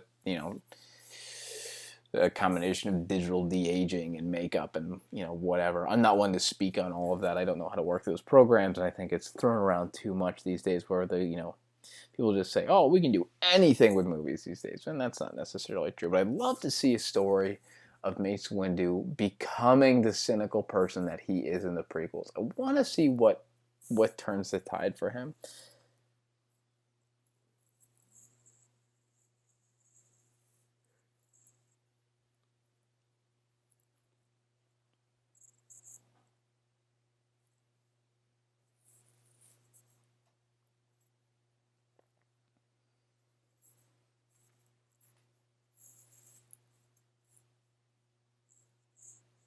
Mm.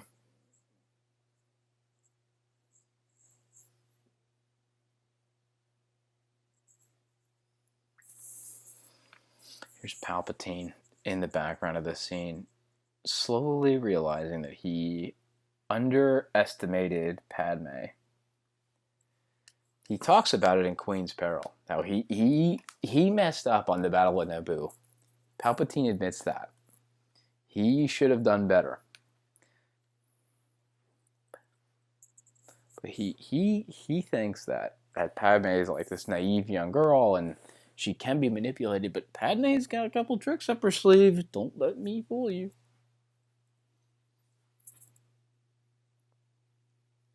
Obi-Wan's tired of Qui-Gon's crap. Love it. This is just another one of those moments where Master and Apprentice just makes it 10 times better. I love the relationship between Qui-Gon and Obi-Wan. Talk about atmosphere again. The sunset scene in the Jedi Council. Wow. I mean, that's good cinematography.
Lots of breakdown in that Anakin in the Jedi Council chamber scene.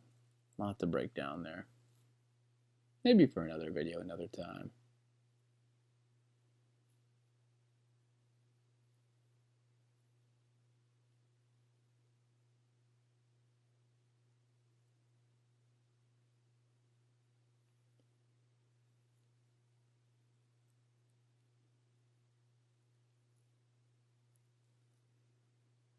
I wonder if George Lucas thought he was being slick when he takes this bumbling guy, Jar Jar, and he's like, oh, we're warriors. Try to do a little Return of the Jedi action. Try to convince the audience that those beautiful teddy bears were going to be vicious warriors. George, we're smarter than that, my guy.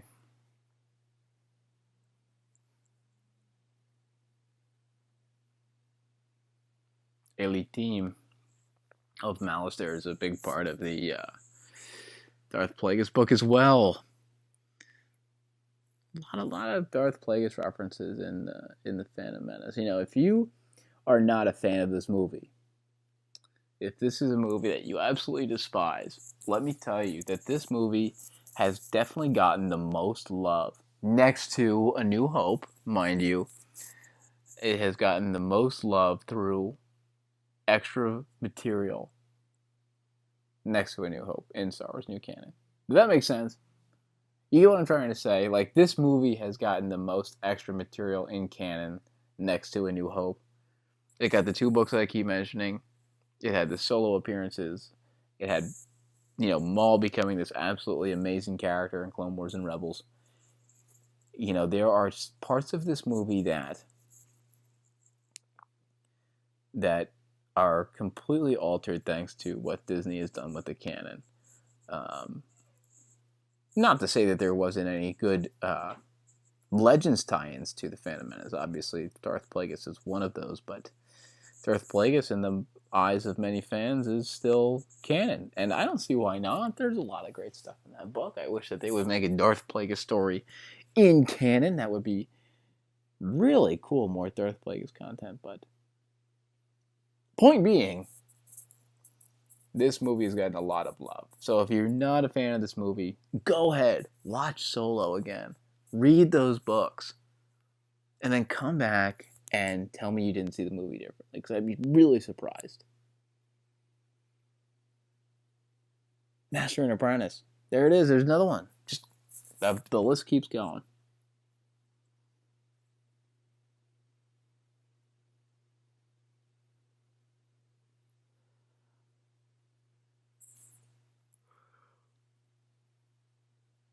Excuse my yawn. My coffee's wearing off already. I need more coffee. Who wants to get me more? That would be great.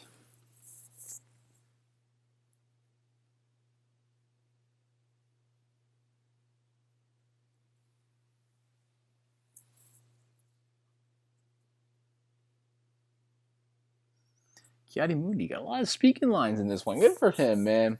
Good for him.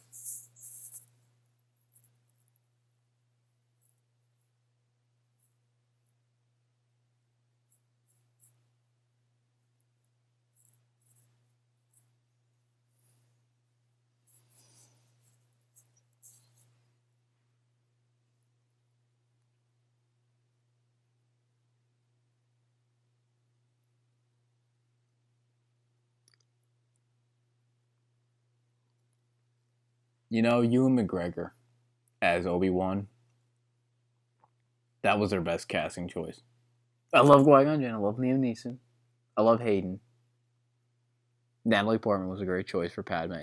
But out of everybody in the prequels, Ewan McGregor as Obi-Wan Kenobi was hands down, no competition, the best casting choice. He was so good. So good in all three of these movies. And if you're wondering if I'm ready for the Kenobi series to come out already, oh boy, am I. I'm so excited for whatever news comes out about that. Considering I don't know how much work they're actually doing on it right now, because it's supposed to be after the Cassian show. The Cassian show still has to come out, and we have no information on that either. Heck, we don't even have information on Mandalorian Season 2 yet. If you're watching this in the future, today is Friday, June 12th, 2020. We just got the Star Wars Squadrons announcement. So if you're watching this in the future and hearing me talk from the past, that's what's going on. So maybe Mandalorian Season 2's come out and it's been really good, and the Cassian show's come out, it's been really good, but the one I'm waiting for, man, that Kenobi show is going to be absolutely fantastic. Ewan McGregor deserves every minute of being back on screen as Obi-Wan Kenobi.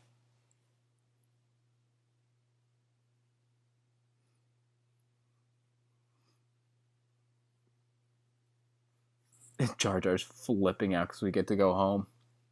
Really speaking for the audience there, Jar Jar. Well done. Time to get back to something that actually matters. Nighttime feed. There's that atmosphere, baby.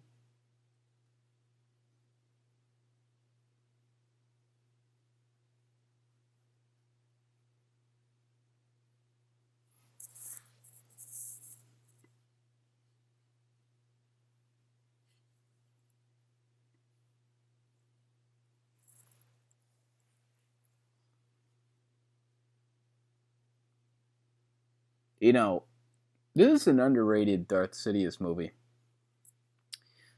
Do like the Emperor in this movie.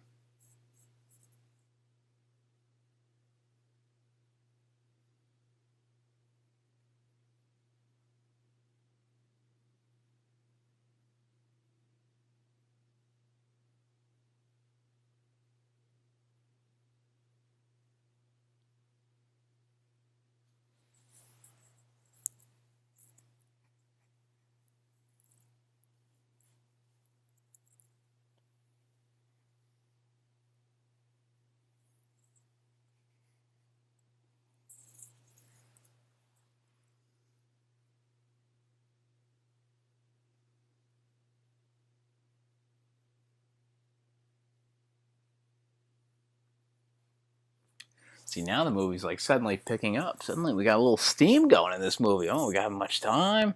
Need Jar Jar's help. What's going on? We gonna fight a battle here?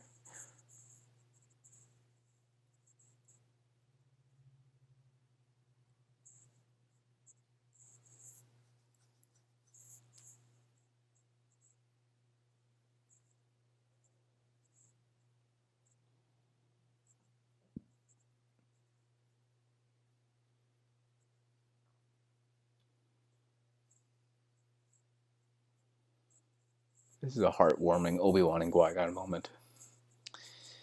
I don't know where Qui-Gon ranks on my list of Star Wars characters, but for a long time he was my favorite Jedi. There's just something about Qui-Gon. He's just so genuine. He's a no BS kind of guy, and that really speaks to me. Obi-Wan is grown on me as I've gotten older, but Qui-Gon as a younger me I was so enthralled with him. I was so enthralled with with the kind of human being he was. He really seemed like one of the most genuine people in the Jedi Order at the time. And maybe he was, maybe he wasn't. But he definitely felt like it.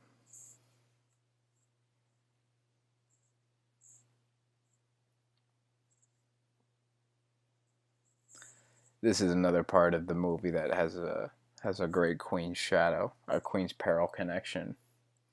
The end of this movie, we're at the timestamp 140. From now, the last half hour of this movie is some great Queen's Peril connections, and it's just absolutely wonderfully enhanced by those books.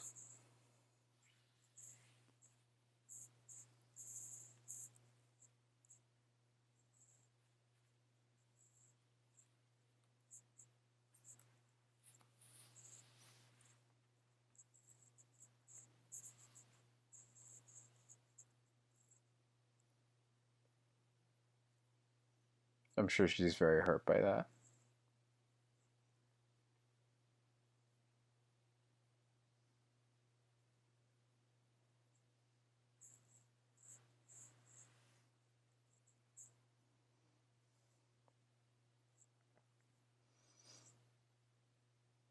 Everyone's whacked out.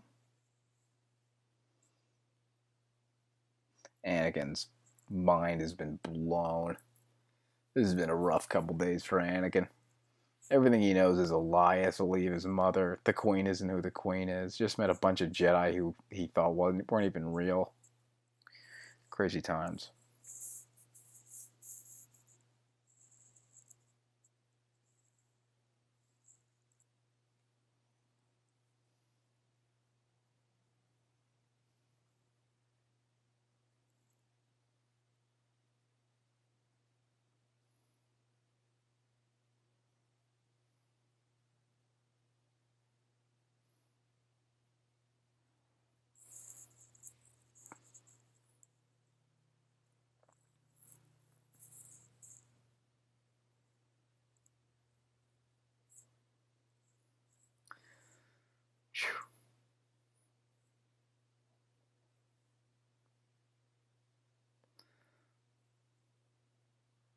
You know, that's all it took. I don't know how nobody else did it before. All these years of strife and anger between the Naboo and the Gungans all came down to that. Why didn't anybody else think of that? Why did it take Padme?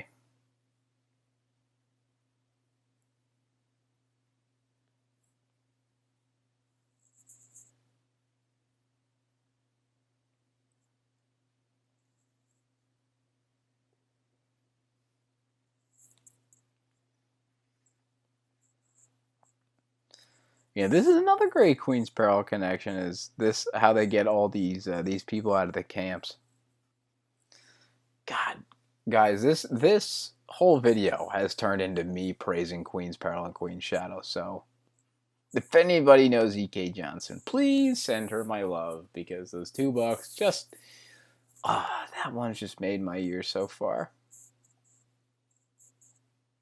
Anytime that I get material that wraps into movies that I'm not too keen about, this one especially, there hasn't been too much on Attack of the Clones other than the Clone Wars, but even that didn't have too many connections to Attack of the Clones, other than the obvious ones. But anytime I get new information about Star Wars movies and in general, but new information about Star Wars movies and parts of Star Wars movies that I didn't like, I love it. I love seeing a different viewpoint of something that I didn't like. Maybe it would change my viewpoint. And that's why I'm on Twitter. I love being on Twitter with you guys, trying to pick your brains and see how you guys see Star Wars and what you like, what you don't like. I'm always up to seeing other people's viewpoints because, maybe I'll learn to like something or learn to appreciate something that I didn't appreciate before.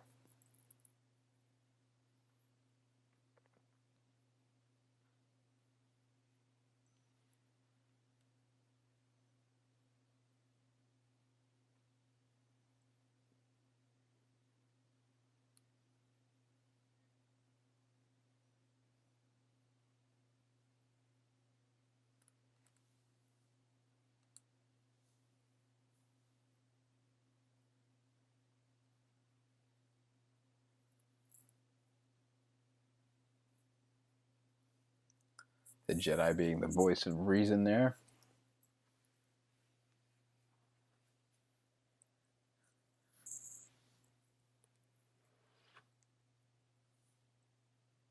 That little walking thing that Palpatine's on, that little walking hologram. I wonder if they brought that or if that was on Naboo. Things very off-brand for Naboo. It's a little creepy. I don't like it, but sometimes I wonder. Here's that trailer shot of them coming out of the mist. Another one of the iconic shots of the prequels is the Gungans coming out of the mist of the swamp on Naboo.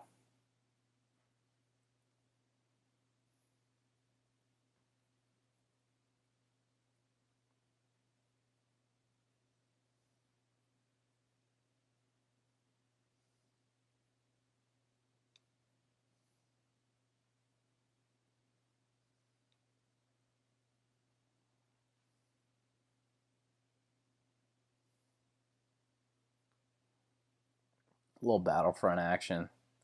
Gotta get the personal shield going. Gotta get the bubble shield up. Love the bubble shield. Talk about more great Star Wars sound effects. The bullets against the bubble shield. That's what's up, guys. And the sounds of these tanks. Yes, sir. It's just great Star Wars sound effects all in a row here. The guns, great. Pew, pew, pew, right against the bubble shield. Love it. Love it.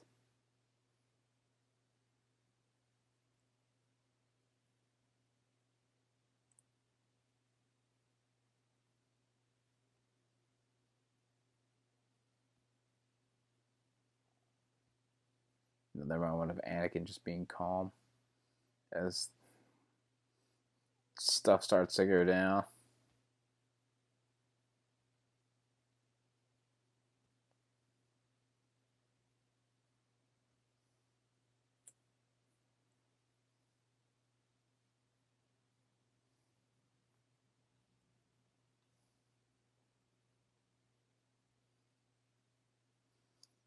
Watching it on the flat screen. Pretty on brand for the Trade Federation.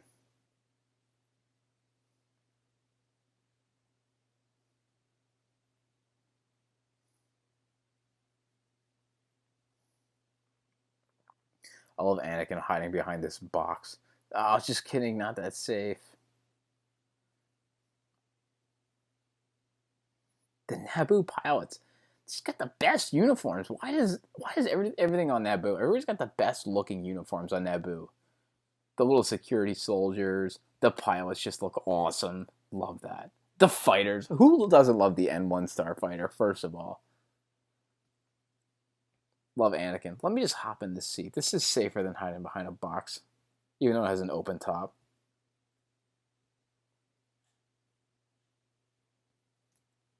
That's a little scary. Never liked that shot.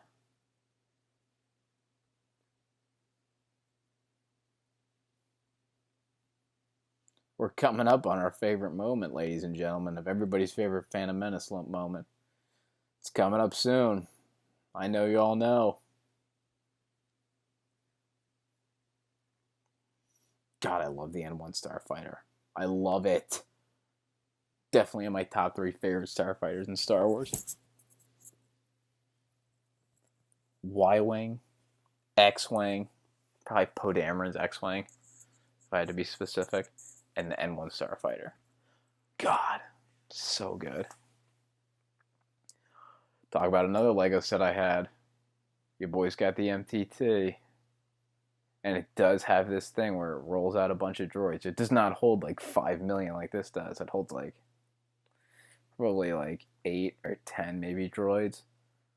But the MTT, that was a good Lego set. Use that one a lot. One of the great playable Lego sets. The top opened up, you could put the pilot in it. A lot of space for storage in there. The guns moved, and wheels on the bottom. It was great.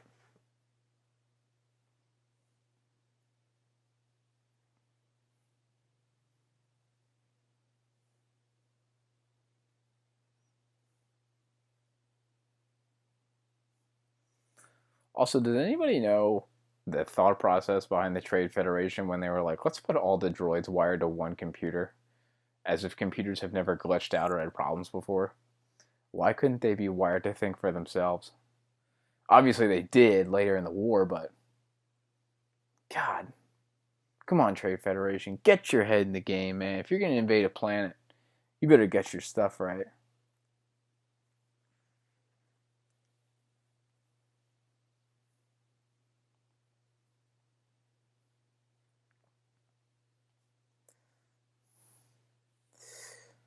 This is great.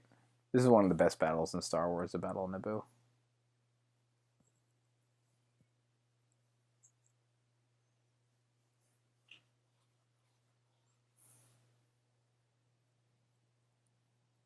Here we go, guys. It's our favorite moment.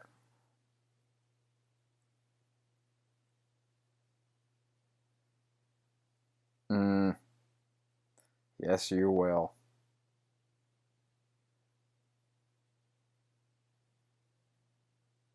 Should I just shut up and let this play out?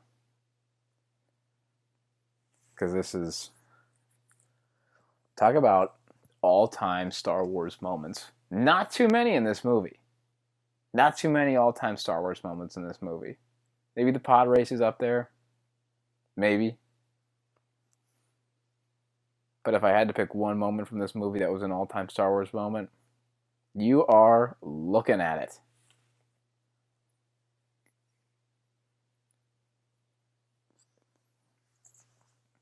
Definitely as a kid, the Duel of the Fates, that was just one of the best lightsaber battles I've ever seen.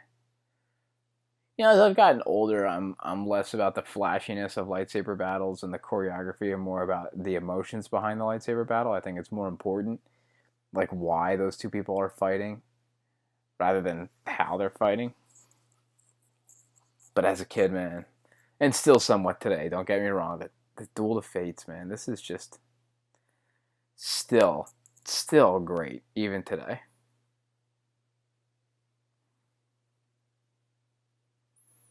Come on, get back to the lightsaber stuff.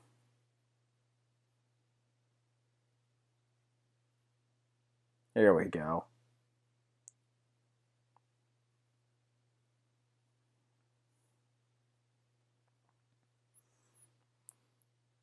And this doesn't have to be said, but I mean, Ray Park just brings an extra little oomph to this part. You know, his physicality, his the way he moves his body is fantastic. One of the great parts of the new Clone Wars season 7. If you haven't seen it, it's time to check it out because it's one of the best. But them bringing Ray Park back in and putting him in a mocap suit and having him do the Darth Maul movements is one of the best decisions that they ever made because you know, Ray moves like Darth Maul. That's so stupid to say, but anybody else doing the movements for Darth Maul doesn't make any sense. And it's just like, you know, how, you know, I love the Wadamas Sutamo who plays Chewbacca now. He's a great guy, just so good with the fans, but you know, it'll just be a little bit different. You know, not having Peter Mayhew in the suit. Same thing goes for Darth Maul. You know, the day when someone different plays Darth Maul, or you know, like physically does the movements for Darth Maul, will be a sad day. But now that I say that, who knows how long Darth Maul is going to keep showing up in Star Wars canon? I would imagine he does not show up for a long time, if ever, anymore, just because what other stories are there to tell with him? He's a great character, but, you know, he might be over. It's sad, but it might be over for Darth Maul. Come on, try spinning.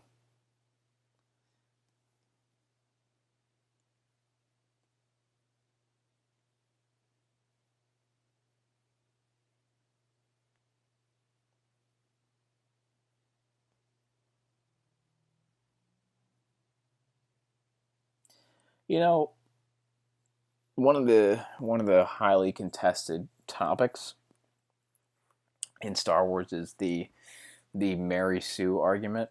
You know, how characters need to be trained to do something before they actually do it, which I think is Total bullcrap. I hate that. I think it's terrible.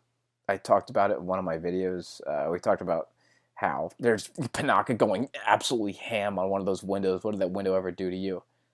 Um, but anyway, we talked about how I hate training. I hate the emphasis on training in Star Wars that the fans give. That like, oh, people need to be trained before they do stuff, or else it doesn't make any sense. And they always talk about Rey and how she knows how to do so much stuff when we never see her do any of that stuff, which is dumb.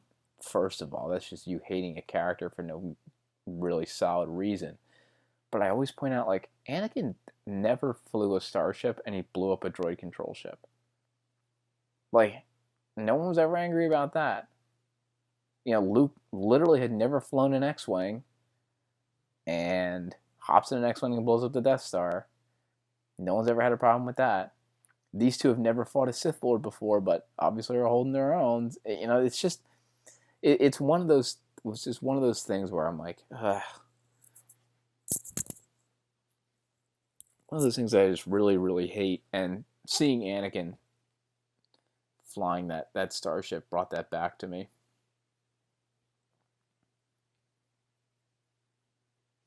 A little foreshadowing here, subtle foreshadowing of Obi-Wan being away from Qui-Gon at a critical moment.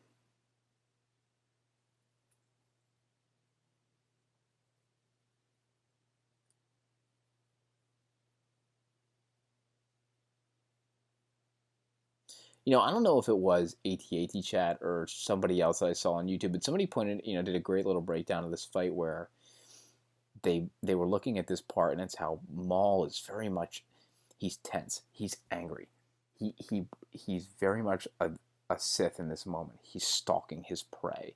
He's an assassin. He's a hunter. But Qui-Gon takes this moment just to sit back and breathe and relax and be in the present. And it's a very Jedi move. You know, it was that little moment right there of Maul pacing and Qui-Gon just taking it all in is one of the best Jedi versus Sith moments without ever having to pull out a lightsaber. Not safe, Jar Jar. Some general this guy is. He's a much better politician, and that's saying something, Jar Jar.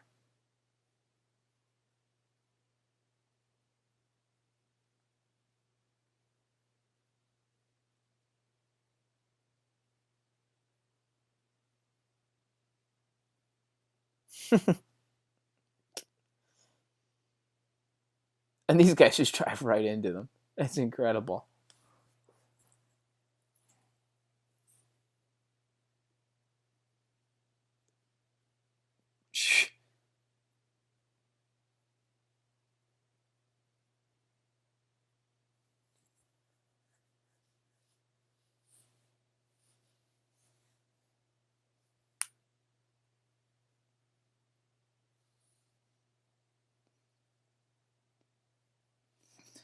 This battle in Naboo, man, this got out of hand so quick.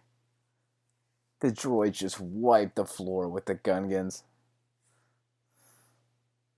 Wasn't even close.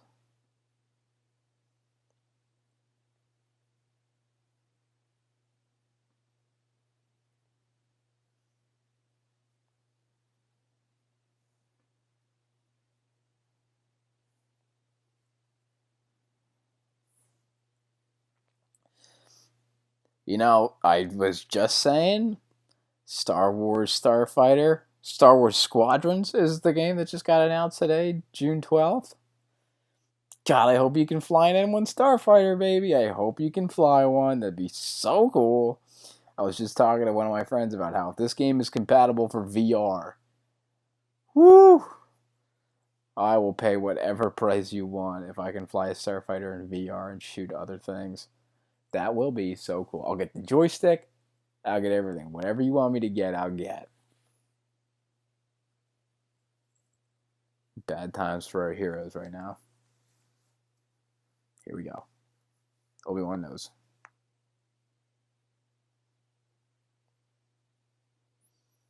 Qui-Gon's ready to go.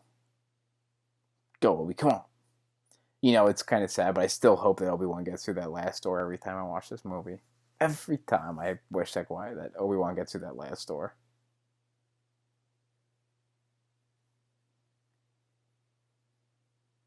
And then, of course, this move coming up. Here it is.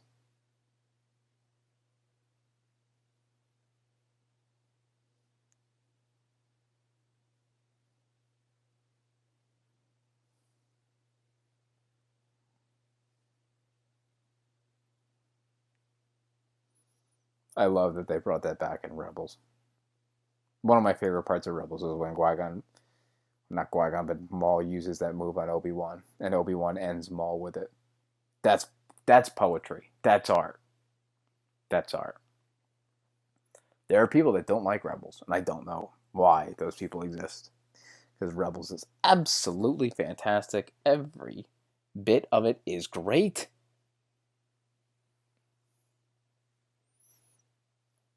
And that is just one of those great moments.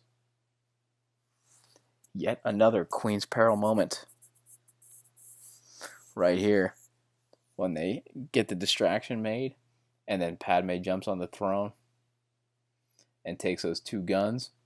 It was one of the things that Captain Panaka actually said that they would install in case this happened. And Padme was really against it in the book. She's like, I don't know why that would ever happen. And then Panaka's like, oh, it could happen. It could happen. And here it is.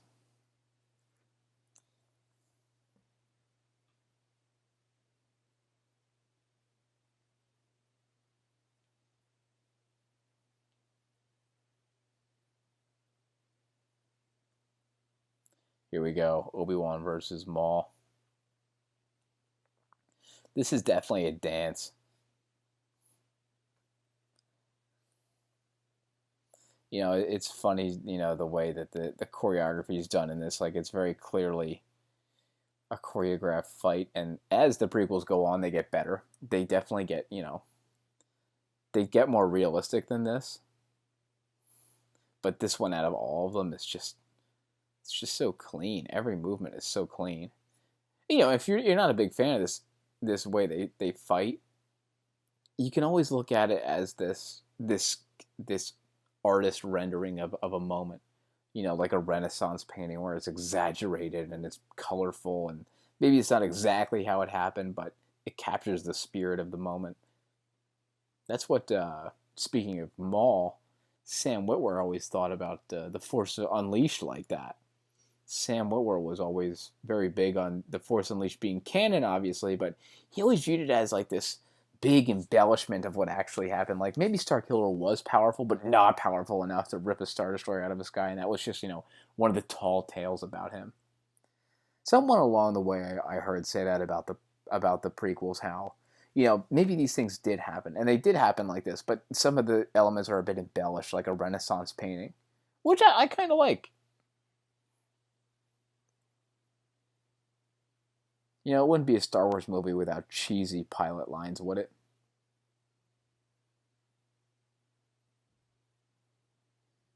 Especially that one. Oh my god.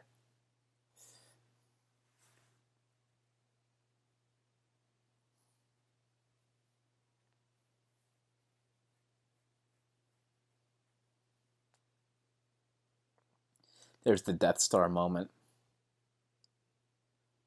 Obviously, much less, but George always talks about that when he talks about the Phantom Menace, how that's supposed to echo the Death Star, and there's 1138 on the back of the droid, but now I'm talking about George Lucas, but uh, George Lucas always talks about how that's supposed to echo you know, the original trilogy, you know, A New Hope, and it's one of those things that I try to tell people that, you know, these movies, they're essentially all the same. You know that, you know, people always talk about how The Force Awakens is this copy of A New Hope, but this is a movie that's, you know, in theme and in fashion of almost a copy of A New Hope as well. So, you know, just an opinion, just a thought.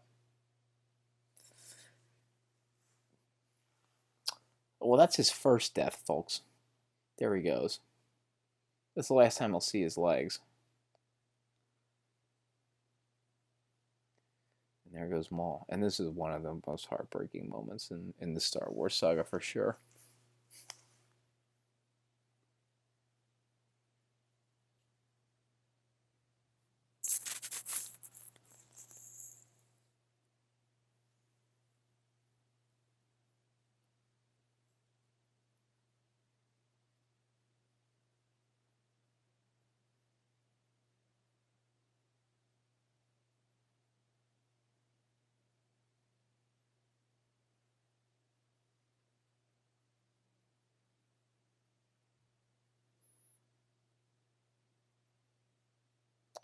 That's tough, folks. That's a tough one to watch. You know it's coming, but it's still tough.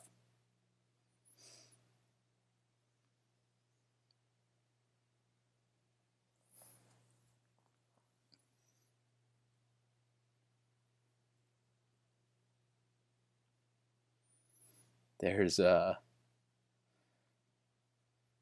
in the background here behind the Queen. I don't know if you knew this, but I'm sure you did. You guys are very smart. But behind the Queen here, in a minute,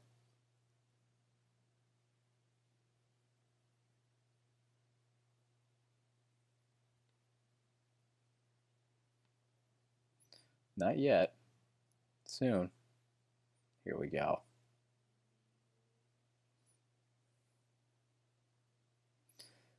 Behind the Queen, Rick McCallum and Ben Burtt. Rick McCallum being the producer for this movie, and Ben Burtt, the sound director. Yeah, they both are there on the right.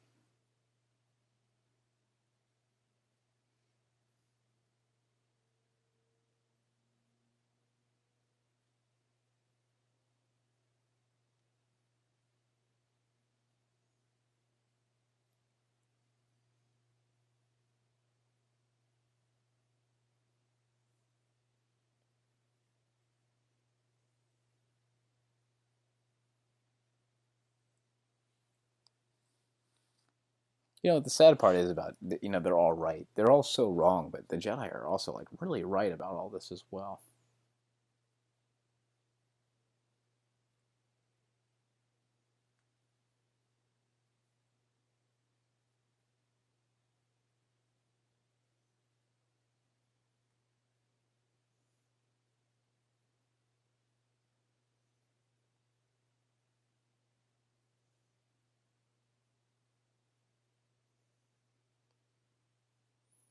I mentioned this on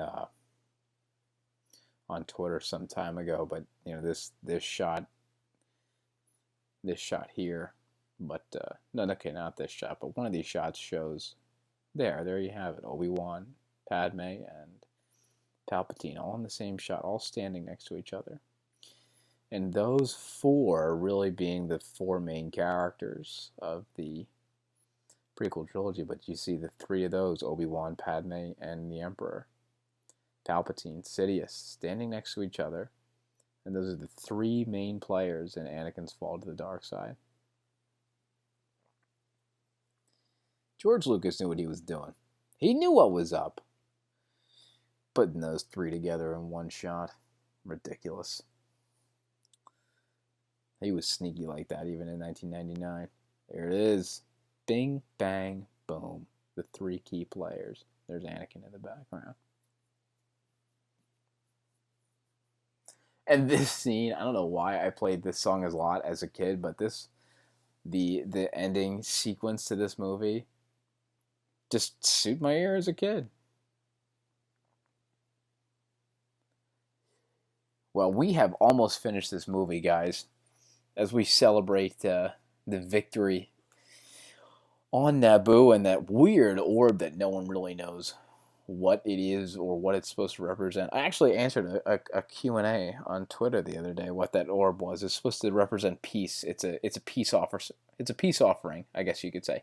But anyway, this is an appropriate way to end this movie, a celebration, because that's what this audio commentary really is. It's a celebration of 100 subscribers, and I don't know how to thank you guys. This is like the least I could do for you guys to be thanked. I said it at the beginning of the video, but I'll say it again now just to wrap up. I'm not making these videos for subscribers or money or any of that. I'm literally doing this just because I like Star Wars and I like talking about Star Wars and I like talking about Star Wars with you guys. So, you know, any of that patronage is greatly appreciated. And I hope you liked watching The Phantom Menace with us, and maybe soon we'll be watching Attack of the Clones together. And there it is, guys. The Phantom Menace. Every time I watch that movie, it gets better and better. But once again, thank you for tuning in and talking with my Hans for the 100th subscriber special. And like I said, hopefully we'll be getting Attack of the Clones and Revenge of the Sith and the rest of the Star Wars movies on these subscriber specials. Thank you, guys. Thank you, thank you, thank you, thank you. This one's for you. They're all for you, but this one especially is for you. I hope you guys keep tuning in. And until next time, I'll see you guys later.